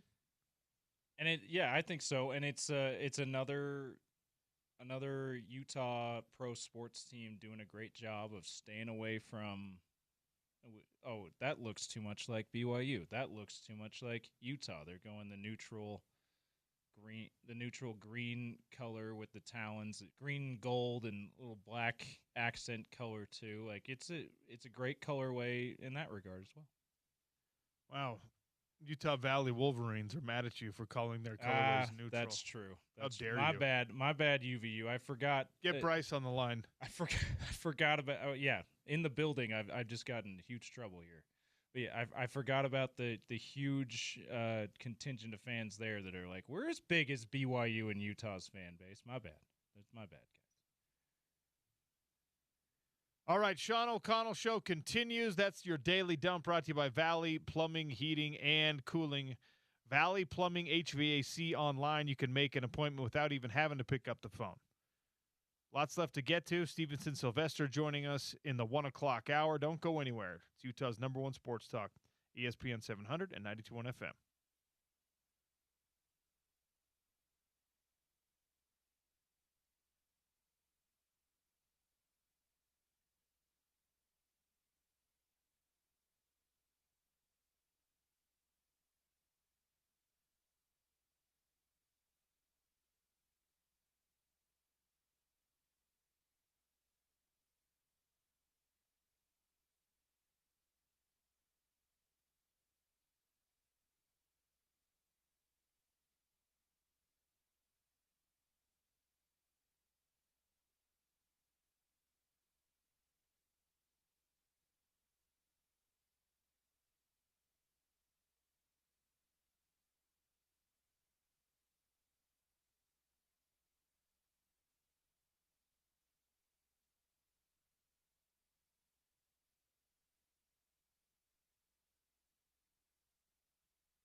News cycle moves fast, and I get that this is a few days old now. We were all holding our breath and waiting. Where's LeBron James going to go? Where's LeBron James going to go?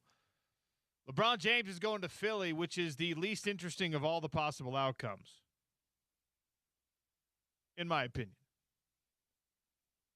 It's not this full circle fairy tale story. I'm going back home, and I'm going to finish my career in front of the people who gave me life as a basketball player.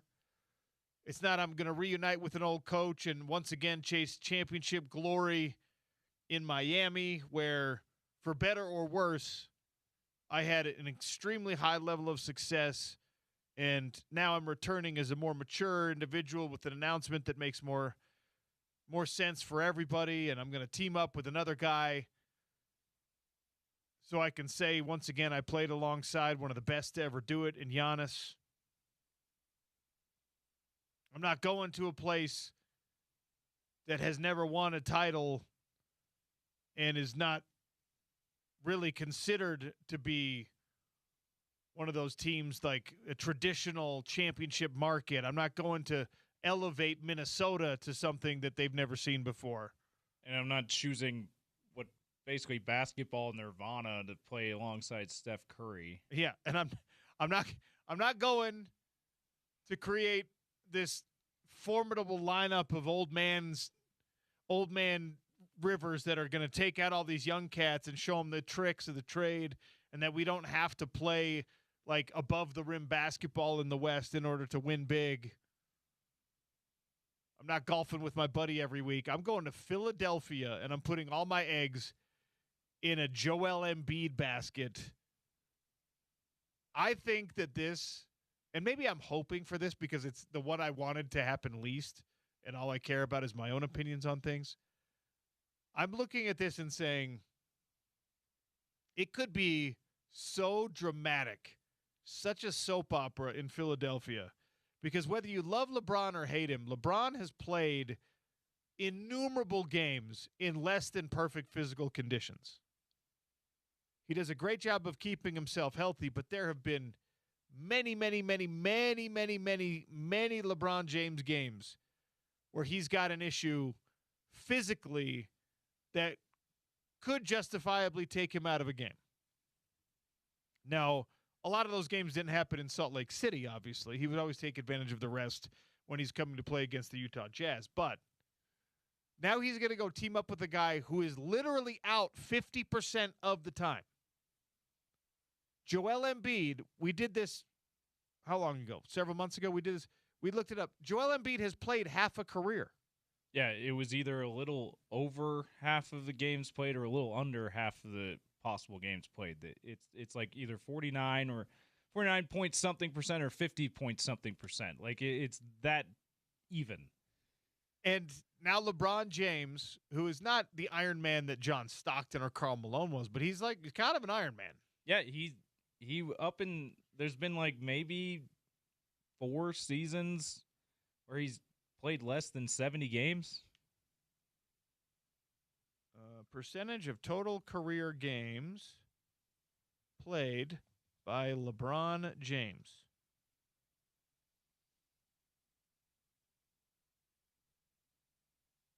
No, I typed that in wrong. I'll figure out the actual percentage. But he hasn't sat out a lot. And now he's going to team himself up with a guy who's never available. He's more street clothes than street clothes himself. Joel Embiid, that to me is the weirdest thing about this whole decision for LeBron James. Because I'm all in favor of being like, yeah, I'm going to go try to win another championship. The other championship is what I'm really here for. And he could sit down and be like, dude, why would I care about a reunion? Why would I care about going back to Cleveland? I've got a school in Cleveland. I got homes in Cleveland. I got family in Cleveland. I don't need basketball in Cleveland again. LeBron could make a better counterpoint to any of my points. But one that I would have a hard time getting over is, why did you choose to put your eggs in the basket of someone who is seldom available? Maybe LeBron James thinks with me around, with my positive influence, with me giving him some old man tips and tricks and bringing my massage therapist and my physical therapist and my trainer into the orbit of Joel Embiid, we can keep him on the floor a little bit more. Maybe it will work. I can see myself looking at a situation where LeBron James is rolling his eyes an awful lot about how much time Joel Embiid has to miss. Well, and we heard Jaylen Brown's loud criticism about how much Joel Embiid flops too, and knowing he's literally, if he is exaggerating, which all NBA players exaggerate to get calls, if he's exaggerating an inordinate amount and he's already that injury prone, and LeBron James has an even closer seat, and he knows for sure, like, dude, you didn't have to exaggerate on those 5 extra plays there, and you shouldn't, because you should probably not hit the floor very much because you're getting hurt all the time. That will probably cause some tension there. By the way, 86% of his games played is LeBron James's. Okay, I just looked up Joel Embiid. Joel Embiid is just under 51%. Okay. So it's 86%. And I was off. He's had 6 seasons where he's played less than 70 games, not including the 2012 season, which was shortened. He played every possible game that season. It was only 62. But not including that one, it's only 6 seasons. One of them was 69, so he basically played 7. Never mind, LeBron, you're not as much of an Iron Man as we thought. Yeah. The Road Home has their Apple Tree active right now, and you can help Utah kids start school with confidence. Over 200 kids at the Road Home need your help with back-to-school clothes, shoes, backpacks, and more. Details are available at ESPN700sports.com. You can also go to appletreeforkids.com for more information or to donate now. Stevenson Sylvester Sly joins us next, previewing Utah football camp, which begins 1 week from today. It's the Sean O'Connell Show on ESPN 700 and 92.1 FM.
Welcome back to the Sean O'Connell Show. Time for a little Utah football camp preview with a legend of this Utah football program, one of the all-time best linebackers to do it in the Crimson, Stevenson Sylvester. Sly here on the Sean O'Connell Show. Sly, welcome. How are you, sir? OC was good. Man, a week from football camp. Take me back to the playing days in the NFL and obviously in your days up on the Hill, and you're 7 days out from jumping back into fall camp. What are you doing in those final few days of freedom? Man, you're in your last week of prep as far as training because you set up your 8 to 12 week training schedule based off of training camp. So you're in your last week where you're just doing straight conditioning, no heavy lifts, and just trying to make sure you're pushing out all the lactic acid that you have in your legs from training and just getting ready to go, man. So kind of releasing your mind. My birthday's always around training camp time. So I always get the itch this time of the year. So I just know that, like, okay, my birthday's coming up. That means I need to get ready for training camp. So even now that I'm not playing it still has that same mentality for me. But it's more of, kissing your family and hugging and spending some time with family because you really aren't going to see them for the next 7 months unless they come to visit for a day or whatever. So get out all the stuff you need to do as far as your house stuff, business stuff, get that all wrapped up and done, and then go to training camp.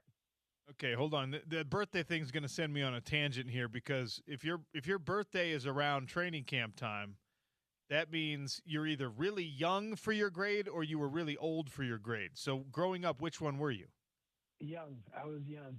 I was very young in my for every grade I was in. I was always the young kid.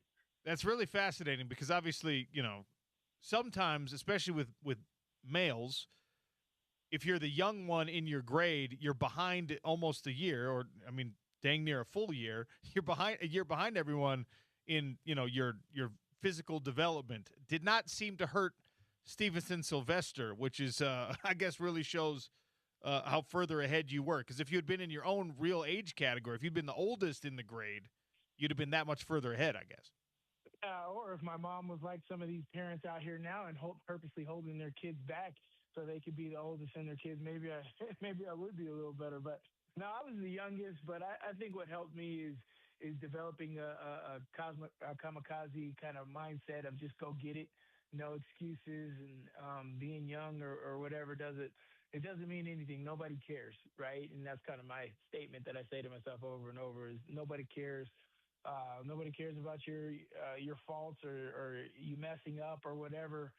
You just got to get out there and do it, man. And so that's kind of the mentality I always had of being young or being whatever. I played with my older brother in basketball and all this stuff. So I was always training with older kids no matter what age I was. And so being young just wasn't an excuse.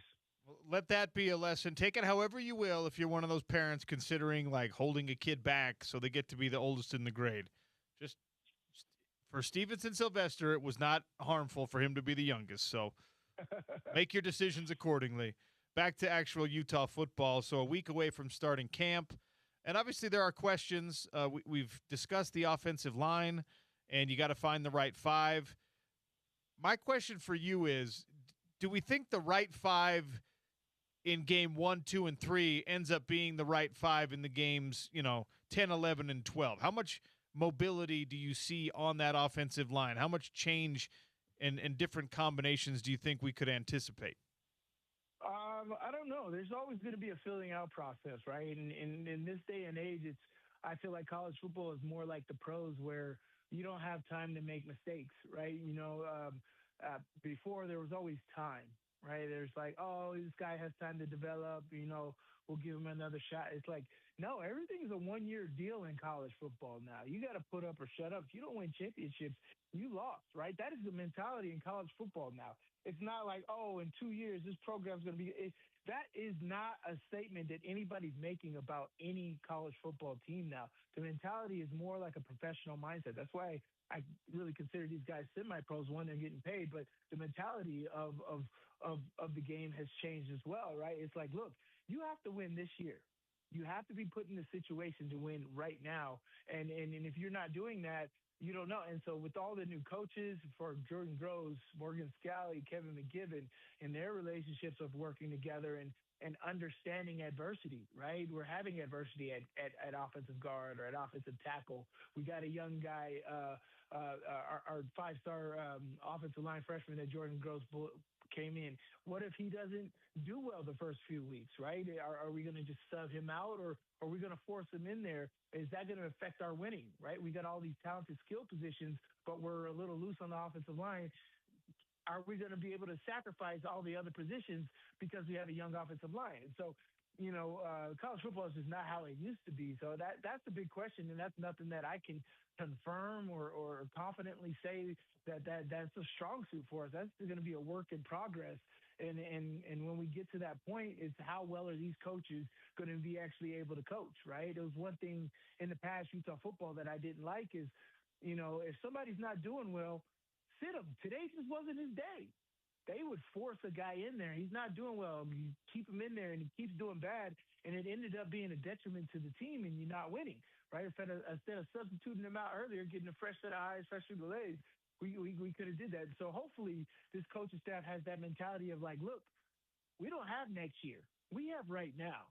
And so if this guy's not putting up this week, take a rest, take a beat. Somebody else got to be ready to go and step up. We got to find out the guys who are ready to go today, right now, and that starts on the first day of training camp of finding out who's going to be the guy that when the chips are down that we can rely on. And that's in the first unit, that's in the second unit, special teams, everything. Who's going to be the guys that we can count on when we face Arkansas and BYU down the road? And so that's what training camp is going to be this year is Morgan Scalley finding out the guys that he can count on when he needs them. One of my great hopes, you just mentioned special teams, one of my great hopes for Utah football and the changing of the guard is that they become once again a dominant special teams program. There was a time where you knew that the punt team, punt coverage, you were going to, if you didn't have a successful offensive drive, okay, fine, but we're going to pin that team deep. After you scored, you knew that the team, your kickoff was either going to go out of the end zone and get a touchback, or your kick coverage team was going to do something good, and they were going to have a long field to drive to score. That we've gotten away from that in recent years, and I don't know if it's because they're playing the wrong guys on special teams. I don't know if it's because the scheme changed drastically or whatever, but it feels like that's something that Utah football buttered its bread with for a long time, and then it sort of fell by the wayside, and I couldn't explain why because you still had the same guy as the head man. What's it going to take for this program to return to elite in terms of a special teams unit? It's more about the players caring about the position, right? And I think they got a good coach that's coached special teams in Sharif Shaw, man. But it's all about exactly what we talked about, and the coaches understanding that we got to win now, so the best guys got to be out there, right? Like I remember playing on the punt team, man, and I absolutely loved it. I made so many plays on there. There wasn't that many plays to be made because we had Louis Sakota, who was the best punter in the nation. He was the absolute best at pinning people down there, making it really easy. We just had to make sure we protected him and gave him enough time, and so that made life really easy. But yes, it's an extra threat, and that's why they say there's three phases of the game, and they all have to help each other out, right? If the offense goes 3 and out, can the punt team put the defense in a position where they can win to enable the 3 and out the offense to give your offense the ball back? It's everybody has to work in sync together. But special teams is huge, and I don't think people put or give special teams enough credence because it's such a major factor in the game of when it's played, from punt return to punt to kickoff return, to even field goal, right? We felt it in some of those games, right? It was the Wyoming game last year where we missed 3 or 4 field goals in that game and made that game really, really tight. Special teams play such a huge role that we have to make sure that it's a prime focus. And that means that the best guys got to be out there. That's some starters on defense and offense having to play special teams. And that's what it used to be. And I think, with the different nature of college football where you're paying guys, you're getting more people who I'm good for this one position. I'm not playing multi-positions, right? You're not having your starting linebackers playing punt or executing or caring to play punt the way they used to, right? We used to care about doing punt, even if we played defense, and that's just not the way it is. So you just got to make sure that everybody is in the right mindset, to be able to do special teams. Special teams is what I learned from Utah and in the pros. It's an attitude thing, right? When I was talking about the kamikaze mentality of just going out there and getting it, making it happen, that's what it is. It's I got to win at all costs. I'm not going to succeed this play. I'm going to go out there and make it happen every single time. My goal on special teams was punt kickoff. I was going to make the play every single time. That's why I played my rookie year in the NFL, and we went all the way to the Super Bowl, and I was a contributor on that Super Bowl team because I made a ton of plays on kickoff and punt, to the point to where I heard that other teams were scouting against me. They pointing me out in their meetings that you got to watch out for this guy because he creates problems. And that was the mentality that I had on special teams. So even if you're not playing defense, you can make plays all over the field and be a known name. And that was my goal, is to do that with Utah and Pittsburgh and wherever I played at, man. So we got to have guys on special teams that have that type of mentality. And that's the bottom line, man. It's not like, oh, I need to get my snaps on offense, need to get my snaps on defense. It's like, no, anytime that I can get on the field, I can be a factor in this game. I know it's got to be hard for coaches because you want the most athletic guys out there, right? You want the guys on special teams that, are physically the most capable. But I agree with you wholeheartedly that the mentality of it, if your most capable physical performers don't have that mentality, put the kid out there who it's his Super Bowl every time he runs down on kickoff. Exactly. I'm with you, man. And that's what I loved about Trey Reynolds. He was backing up Lander Barton and Lamani Delooney and Kieran Reed. And when he went out there, he was just making plays, and you just love it. And that's where Cody Barton really came up, right? We love Cody Barton, right? He only played 1 year at linebacker, but what was he good at? He was good at special teams. He was a huge special teamer, and that developed into a defensive guy, and now he's a multimillionaire in the NFL. Right? He's on his third, fourth contract in the NFL because he's developed and established. And every time he was on the football field, he made a play, man. And yes, I agree with you, man. They got to have that mindset if you want to win. And you got to understand that mindset helps everybody. That helps his team. That helps his fans. That helps the coaches make plays. That helps everything, man. So, yeah, you want to have your most athletic guys, but you also want to have the guys who are like, I'm going to make this play right now, because it's my only time going to be in the game, and I'm going to be the hero. I'm going to be the hero of this game because I'm going to go make this play. And you just got to have that mentality. Play within the scheme, of course, but you got to go make that play. Stevenson Sylvester is our guest here on the Sean O'Connell Show, talking a preview of Utah's upcoming football season. Camp begins 1 week from today. We spent about half an hour in the noon segment talking about a good problem that I think this offense is going to have, where you've got to figure out how to get the ball into hands of multiple playmakers. And I knock on wood as I say it, because if all these guys stay healthy in the wide receiver room and the running back room, I think you've got a little bit of an embarrassment of riches. And obviously it starts with the quarterback position, because you've got two guys who are big-time factors and can be big-time factors in a game. And so I'm operating under the assumption that you get like 72 offensive snaps. I think that's a decent average based on what we saw pace of play-wise with Utah football, at least last year. And, if you split that in half and it's 50% run, 50% pass, most teams it ends there. For Utah, you got to decide how many of those passes are going to Bird Ficklin, how many of those runs are going to Bird Ficklin, how often you have him on the field instead of Devin Dampier, maybe how often you have him on the field with Devin Dampier. Help me solve the Bird Ficklin problem, for lack of a better term, because it's not a problem at all. It's a great thing. How often do we see him on the field? How many touches does that guy need a game? Oh, my gosh, right? You said it. We only have one football. We only have one football. We got 4 or 5 dynamic 800-yard-plus receivers on this roster. We have a 1,000-yard running back. We have a 1,000-yard quarterback who can run the football for 1,000 yards, and pass for 2,500, 3,000-plus yards. And we have a backup quarterback who can rush for 15 touchdowns in a year and not even play the entire year. Man, embarrassment of riches is an understatement, man. We are a talented football team. You only have one ball. There's going to be tons and tons of misdirection. I think how you solve this problem, because Bird Finklin isn't the only issue. We just talked about all the other guys that potentially couldn't get the ball. It starts in the mind, right? These guys have to understand that you're not going to end the season. And everybody look. I hate this because everybody's a stat guy. Everybody like the biggest thing right now is the narrative of LeBron James, Michael Jordan on the internet right now. You turn it on, that's what everybody's talking about, right? The statistics are so skewed, right? Like for me, when I played, my stats aren't as high as Devin Lloyd's stats, right? Is that to say that I was that much worse than Devin Lloyd? No, not at all. You got to understand the schemes of the offenses that were going and how many 3 and outs did we have. My defense was so legit.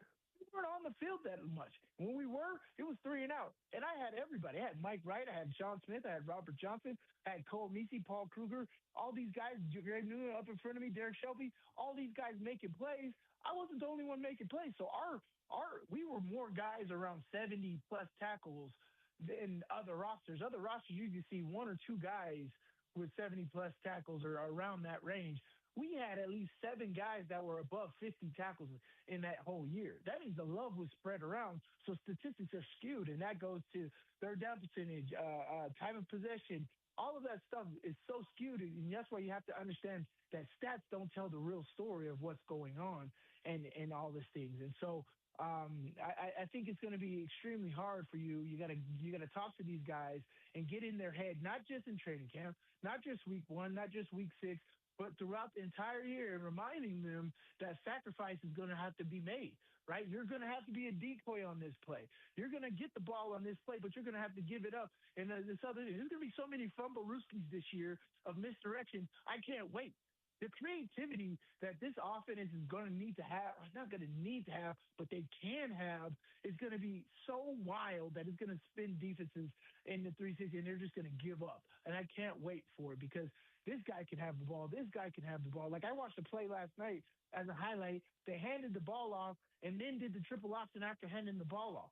So it was a whole other factor. And if you're doing that, I was just imagining doing that with Bird Finklin, Wayshawn Parker, and so you hand the ball off to Wayshawn Parker. He pitches it to Bird Finklin.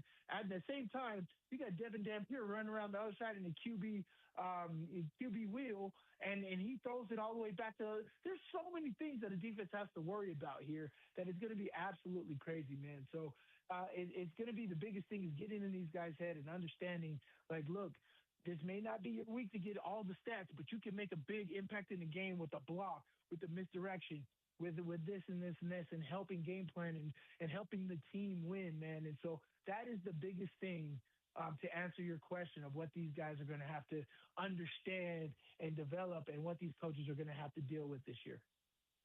One of the questions that we've talked about repeatedly is, there's fewer known commodities on the defensive front than we're used to with Utah football, right? We're high on some of the potential, really, of every position, but explain for the listeners the role of, in this defense, especially the defensive tackles, and how important those defensive tackles are, not just for their own production, but for allowing you all in the second level to roam free and not be blocked and make tackles that way. Do you feel like that defensive line, specifically the tackles room, is going to be able to keep Jonnu Hall and Reynolds and Cyrus Polu and those guys from getting too tangled up?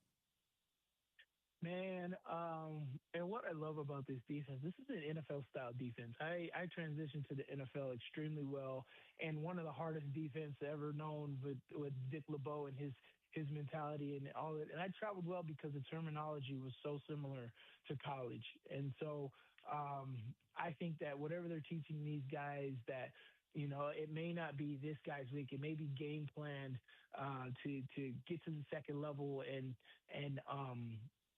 block the linebackers. That means that the D tackles are going to have to make the play at the point of attack, but who's going to let the D tackle go, right? So it could be this guy's week. It could be that guy's week.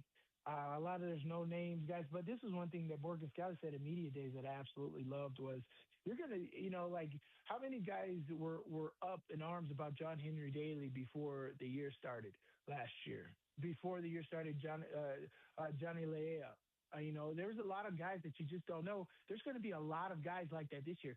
Guys that we don't know that are going to be huge, huge contributors on this team, right? You're going to have all kinds of different guys pop up that we haven't heard before, and they're going to be huge factors on this team. And you can't wait. You're going to have new heroes. That's the thing about college football. You're not getting the NFL teams where you got this guy for 4 or 5 years, or even now you got this guy for 6 months, 1 year, and then he's transferred to another school. That's why you got to win now, right? You're not able to relationship build like you were in the past.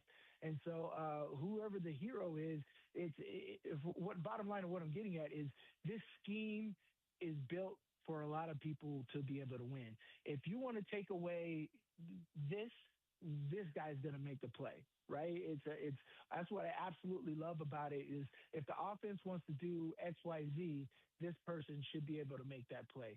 And so D tackle's got to understand it's like, look, your goal is to be double teamed, but you got to make sure that double team stays with you. You got to hold that double team. They can't chip you and then go to somebody else.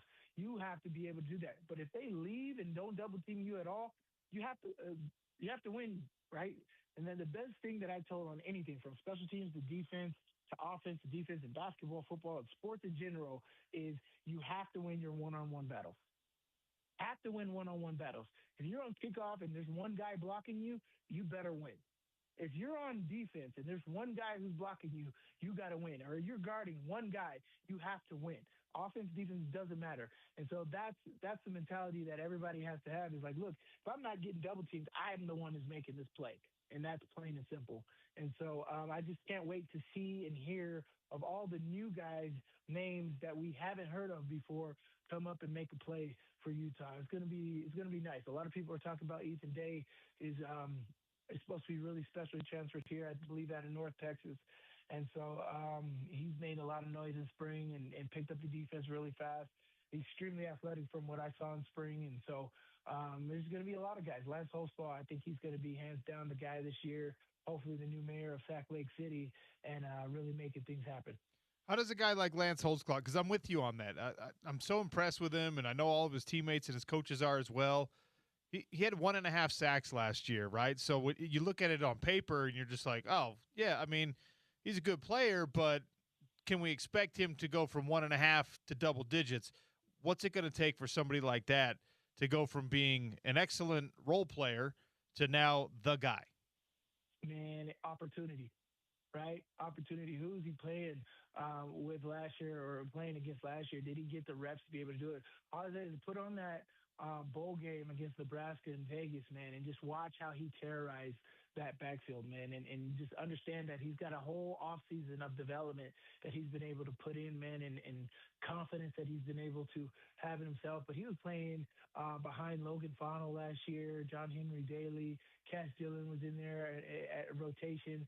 And so now Lance has just been able to really hone in his skills and really do it. What I saw from him in spring was exactly what you want to see after a really good bowl game performance, right? Is that development and one-on-one work and the details, right? Putting in that extra work and understanding what is going to make me better. And so I think with him being the number one guy, he's going to have a lot more opportunity to make plays, right? And it's kind of like you look at that UCLA game with Jonah Ellis, right? When he had 4 sacks, 4.5 sacks or something like that.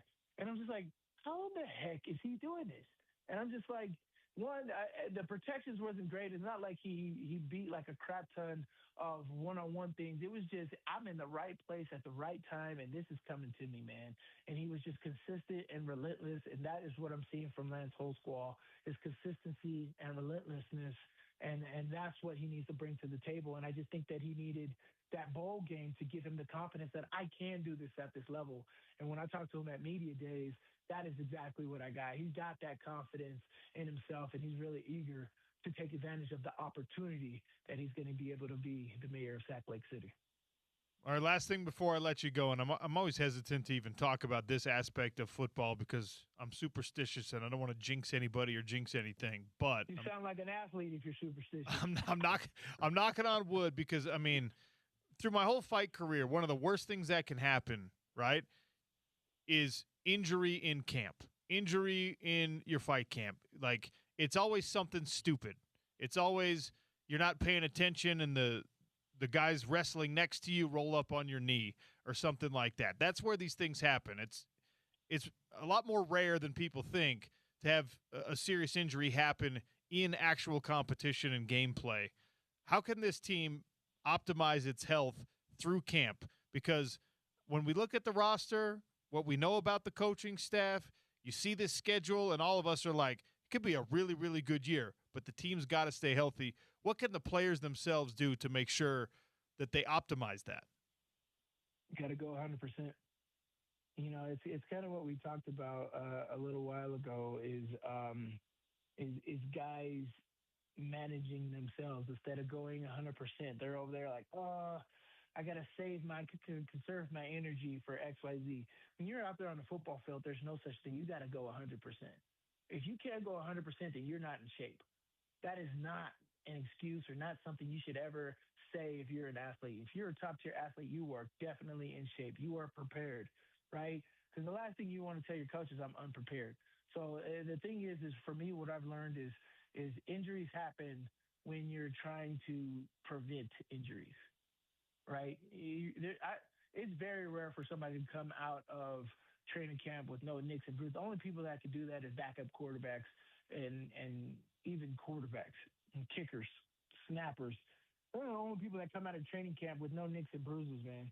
And so you're going to be a little beat up because I remember in '08, we played Michigan the first week. I felt like we were doing things great and everything. And the next thing you know, Kalani got pissed off at us and then made me, Mikey, and all these guys like hit each other. And I got a stinger. My whole shoulder was messed up for a while. And going into that first game, and it was just like, yeah, there's no way to come out of training camp unscathed, right? And so you got to go 100% and understand that football is that. You're battling injuries. I remember talking to Coach Witt before the season starts all the time. He's like, everybody's injured. Everybody's injured. It is what it is. But this is football, and so if you have that mentality, I think you're more advantageous to come out healthy if you go 100% at everything. The coaches will take care of you and all that other aspect, and then you're going to be fine. But you got to have a mentality of football. This ain't basketball. This ain't tennis. This is a very physical sport. It's what happens. And the more 100% you go, the better your team will be because good on good, right? Iron sharpening iron, whatever mentality you want to use. Everybody helps everybody out. If Devin Dampier sits in the media and tells you, I'm playing against the best defense in the conference every single week, but the defense isn't going 100%, is he playing against the best defense? Right? And so if you're going good on good, then you got to be 100% all the time, man. And that's who Morgan Scally is, and that's what I'm really, really excited about for this training camp to start for him, his first training camp, to see exactly what he feel like works. And hopefully that's the mentality of going out there and getting it. Sly, I always appreciate your time and your expertise. We'll see you up on the hill real soon, all right? You the man. Thanks, OC. Stevenson Sylvester. Hoping we get an official announcement on his role in the broadcast sooner than later, but don't know exactly what that's going to be yet. All right. Sports Illustrated put out a list of the top quarterbacks in college football. They actually stuck with the Power 4 teams, the 68 Power 4 teams. Where does Devin Dampier fall on that? And also, LeBron James is going to be playing in Philly, but where's he going to be living? There's a debate in the NBA. It's the Sean O'Connell Show on ESPN 700 and 92.1 FM.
I love a good list. Ranking things preseason, ranking things midseason, ranking things all over the place.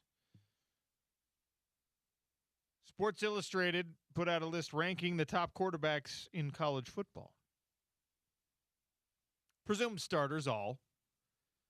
And they stuck with, I shouldn't say college football, I should say power college football. They stuck with the 68 Power 4 teams. And the top 5 are kind of who you would expect. We're going to see where Devin Dampier falls on this list, okay? Number 1, Trinidad Chambliss, Ole Miss. He's in everyone's top 5. The 7th-year player, Trinidad, is entering his 6th year is what it is. Yeah, that makes sense. Even though Lane Kiffin is not there, Trinidad Chambliss, who decided to stay because his coach told him, well, if you transfer, everyone's going to hate you, which is great. 66% completion rate last year, almost 4,000 yards passing, 22 touchdowns, only 3 interceptions. Pretty darn good. Julian Sayin comes up second. He completed 77% of his passes last year. Yeah, he was much better on paper than he actually was if you watched him play, though, OC. He was that high of a completion percentage because it was by design. They were the amazing athletes that he was throwing to, Jeremiah Smith being one of them, making plays on short passes and, setting him up really well to get guys wide open deep. I'm hoping, and first year as a starter, you expect that sort of thing, but hopefully he shows a lot of progression and can actually be the reason you win games. He takes a lot of criticism for how he played against Indiana and against Miami. He got sacked 10 times in those 2 games. And you could argue that was their only real games, real competition they had all year, and Texas ended up being good, but not as good as everyone thought they would be. Those 2 defensive lines caused problems for a lot of quarterbacks, so Julian Sayin might be forgiven. I can't believe I'm saying this about an Ohio State guy for not living up to all the hype last year, but people are still heaping on the hype this year. Oh, yeah. CJ Carr, Notre Dame, is number 3 on the Sports Illustrated list. He completed 2/3 of his passes. He had under 3,000 yards, which is much lower than a lot of the guys at the top of this list. 24 touchdowns, 6 interceptions, ran better than some of the other guys. Yeah, good, not great last year, but he had Jeremiah Love, too. That was one of the reasons why statistically he didn't stand out. Also, first year as a starter for him, first year as a starter. Dante Moore of Oregon comes in number 4. 72% completion, 30 touchdowns, 10 interceptions. So a 3-to-1 rate for him on that. Darian Mensah from Miami. Remember, he was going to be at Duke, and then he went to Miami, and then there was a lawsuit about it. Just under 4,000 yards, 67% completion, 34 touchdowns, 6 interceptions. Mensah lives up to the hype, at least in a Duke uniform. Will he do it in a Miami uniform? Arch Manning is number 6. A lot of people are still trying to figure out what they feel about Arch Manning. Is Arch Manning a Manning?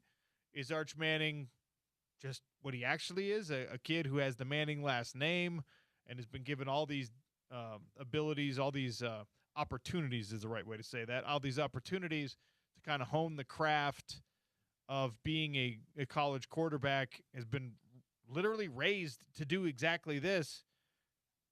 He certainly benefits from the Manning name in some situations. He also is punished excessively for not living up to the Manning name in other situations. So Arch Manning comes in at number 6. I feel like even though he didn't live up to the hype last year in his first full year as a starter, OC, I feel like 6 is still a little low for him, but he's still a guy, like you just mentioned, that people feel like you got to prove it to me before I can put you number 1 again or close to the top of this list again, which I don't think is unfair. Interestingly, this list is a bunch of guys who are now second-year starters. Yeah, that's true. Arch Manning was a first-year starter last year. If you watch the last 7 games where he went 6-1, they only turned the ball over 1 time, I think. Like, that might be a better indication of what Arch Manning is going to be heading into this year. Damon Williams, remember, he's another guy who announced a transfer, said he was leaving Washington, and then Jed Fish and company were just like, no, you're not. You have a contract with us, and ultimately he walked back out of the transfer portal. He's number 7 on the Sports Illustrated list. 3,000 yards, 25 touchdowns, 8 interceptions. Says a lot about how wild the college football offseason was when it comes to court cases and stuff you're telling me that, and I go, oh, yeah, I forgot about that. And that was one of the craziest situations, especially because the school won. Yeah, in that case, they didn't win a court case, but they won in keeping him there. They convinced him to take his name out of the portal and stay in Washington. Jaden Mayava of USC is number 8. Sam Levitt, now at LSU, formerly at Arizona State, is number 9. Josh Hoover, formerly TCU, now at Indiana, is number 10. Drew Mestamaker is number 11, coming to Oklahoma State from North Texas. And he has the best numbers of anyone on this list, by the way. Sam Levitt has terrible numbers from last year because of the injuries, but people still think that he's going to be a top 10 quarterback. Mestamaker had almost 4,400 yards, 34 touchdowns last year. Marcel Reed, Texas A&M at 12, and 13 is Devin Dampier, your University of Utah Utes. 24 touchdowns, 5 interceptions. Only 2,500 yards passing last year. Obviously, very productive even when he was hurt. And a top 15 quarterback according to according to Sports Illustrated. Above Noah Fifita, interestingly. So ranked higher on this list than Noah Fifita. Second only to Drew Mestamaker in the Big 12. And I think a really, like, Sports Illustrated loves them some Devin Dampier. That's a high ranking for, in the country, all quarterbacks. Yeah, absolutely. I would quibble a little bit. I told you I'm more of a what have you proven to me guy, and Devin certainly proved a lot. So this is more about Mestamaker's spot than it is about Noah Fifita, but Fifita has proved even more than Devin Dampier has, certainly at the power level, Power 5 first, and now in Power 4 in this era. I think Fifita should probably be the top. And ESPN, I think, was it The Athletic or ESPN that we read last week? They had The Athletic. They had Fifita as the number 1 quarterback, if I'm not mistaken, in the conference preseason. I think Devin is. I think they have him right. Sports Illustrated does at number 2 in the conference, but I would put Fifita slightly ahead of him, and I certainly wouldn't put Mestamaker. All due respect, Mestamaker is in the spot that Devin Dampier was in last year. You were awesome. You had even better numbers than Devin Dampier did at New Mexico, but you were awesome. But it was also at a significantly lower level. I don't really understand putting Mestamaker, as good as he was, ahead of both Devin Dampier and Noah Fifita. I don't get it either. Interestingly enough here, Bear Bachmeier is a top 20 quarterback according to Sports Illustrated. He's number 19. Bear should be higher than Mestamaker too. Like I don't get ranking Mestamaker that high. His numbers were incredible, but it was at North Texas. BYU and Bear Bachmeier, by extension, are punished so heavily because they stunk against Texas Tech. Yeah. Bear looked bad against Texas Tech. BYU looked bad against Texas Tech. They won every other game.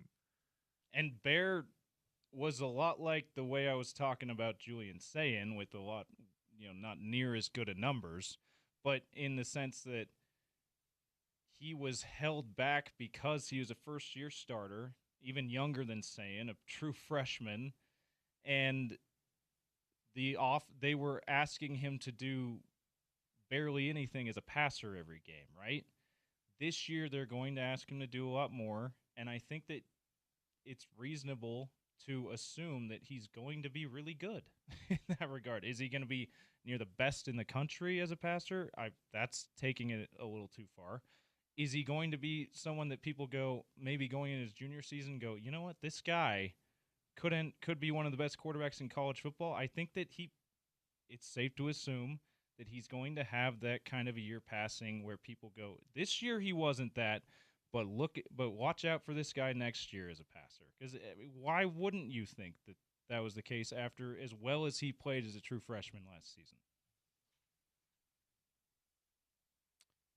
For anyone keeping score based only on preseason lists, which of course is a great thing to do, John Mateer, who, if you go all the way back to the transfer portal 2 cycles ago, John Mateer, who was a Washington State guy, who a lot of people are like, "Oh, bring him to Utah," and you ended up with Devin Dampier instead. John Mateer heads into this season ranked number 21 on the quarterbacks list, at least by one publication. So yeah, that's interestingly low as well, but. Yeah, who cares about the why are we getting so worked up about this? Bryce Underwood, 23, by the way. So, good luck winning with that, Michigan. Yeah. Maybe have fun. I guess Eric Weddle was right. Have fun, Wit. By the way, if you ever want to entertain yourself with how absolutely unhinged Michigan football fans are, just go find anything, any report, anything about Eric Weddle right now, and look at Michigan fans in the comments. Like a KSL article or a Salt Lake Tribune article about Eric Weddle being inducted into the Ring of Honor at the University of Utah. Go find the comment section, and you will see Michigan fans in there hating on Eric Weddle because he said something that could be perceived as negative about Bryce Underwood. It is wild. We think we have fanatic fan bases here with the whole Utah BYU thing. I don't think we're approaching that level, honestly. Not the Michigan level. Well, and by the way, Weddle, based on Bryce Underwood's play last season, Weddle's not wrong yet. He's not wrong yet. He could potentially, I say yet because Bryce Underwood is the kind of talent that he could make Weddle's comments look very silly. But right now, Weddle's right about him being concerned about could this guy really be a Big Ten championship, national championship winning quarterback? I clicked on a recruiting services article about Gage Weddle, Eric's son, like announcing his top 3 or something. And the top comment was from a Michigan Wolverine fan, expletive-laden tirade against Gage Weddle because his dad said something about Bryce Underwood. It is bananas, people. Hopefully Gage isn't reading comments. I promise you he's not. I promise you he's not that dude. All right, last break, and then we'll get to the drive with Spence Checketts. LeBron James is playing in Philly, like I said. But where is he going to live? You will not believe the report coming from Shams. And you probably should because it's coming from Shams. It's the Sean O'Connell Show on ESPN 700 and 92.1 FM.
Got a best of edition of The Drive coming up here on ESPN 792 on FM. Spence is finishing out his summer with a few days off, so it'll be hot and heavy into football season. Obviously, camp starting a week from today. We'll have Spence Live covering all that stuff. We've got a couple of PFL events. I got one this week. I got one next week, then a break, and then one the week after that. But we hit the ground running in college football season, and thankfully, as I knock on wood, not a lot of conflicts actually in the season. Very, very excited about that. Yeah, and speaking of that, one of the days you'll be out this week will be Thursday, special edition of the show with Bill Riley hosting. So Love it. Stay tuned for that. Those our listeners, shout out to you guys. You guys have been really excited about having Bill back on the air. We are too. Glad you're really enjoying it occasionally. Final segment of the show brought to you by our friends at Advanced Window Products, 801-850-9100. If you want $2,500 off 10 windows or more, book those replacement windows. Get on the schedule now. They'll be in before we get to football season. Tell them OC sent you. Lifetime warranty on the windows. Last thing, closing it out. So LeBron James announces he's going to be playing in Philly. And immediately a report from Shams and others that he is potentially going to instantaneously alienate the Philly fan base by not living in Philadelphia. Did you see this? I did. I heard something about this. Did not see where exactly he was living, but I've heard the talk about what are Philly fans going to think about him not living in Philly. Yeah. There's a report out there, and it's unconfirmed. LeBron hasn't confirm this, but that he will live in New York City and commute to Philadelphia every day by helicopter. Okay. Do what a lot of players have done in Southern California, live in San Diego, Orange County, commuting that way to LA. Okay. So LeBron, look, if you want to do this, whatever, he could afford it, right? I hope people understand I bring this up from like a place of good intention. I would be very, very reluctant to commute by helicopter every single day, especially as an NBA legend, for obvious reason. Now, Philadelphia fans you're not going to endear yourself to the city of brotherly love by being like, I'd rather live in New York. Absolutely not. Philadelphia fans hate New York. Philly people dislike New York. When you think about the recent history of the playoffs between the two NBA teams from those cities, by the way, the Knicks have the Sixers number the last few seasons. So there's that too. There's already a rivalry because they're Northeast rival cities and they're in the same division.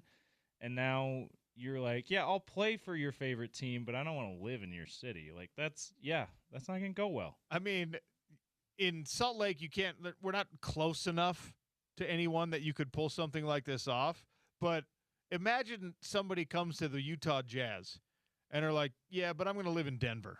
Or I'll live in Vegas and helicopter. I'm gonna fly from Vegas every single day. That might be a more realistic thing if that ever happened. Is like I'll just helicopter from Vegas. But that's still like a 3 hour. That's like a 2.5 hour ride. That's too far to helicopter. But yeah. Well, let's see how long that would take, shall we? Vegas to Salt Lake City. Because helicopter obviously significantly slower than flying on a jet. Now, if you have your own jet, right, which, of course, LeBron James could afford, going from Vegas to Salt Lake. What, an hour? You don't have to, go through security at the airport and stuff. You just show up, fly, Yeah. That could be not bad. Yeah, a helicopter flight for Vegas to Salt Lake takes 3 hours. Okay, so you're not going to do that every day. You might as well drive if you're going to fly a helicopter. You're not going to do that every day. Yeah, so it would be private jet, which, yeah, that would be the thing that could happen here in Salt Lake, but that's never been a thing and probably won't ever be a thing. And my understanding of, I don't know, it depends on jet size, right? So it's an hour and 5 minutes, a private jet flight from Las Vegas to Salt Lake City. And depending on your jet, if you're a billionaire NBA star, you're probably flying in a nice one. It's like $15,000 an hour to fly a jet. So you're spending $15,000, $30,000 every day to go to work. Yeah. Helicopters are probably less. I don't know. But yeah, I'll say this. Listening to Rich Eisen's show today, they mentioned one of his co-hosts, one of his team of guys there. They mentioned that J.J. Redick lived in Brooklyn when he played for the Sixers. But I will say this.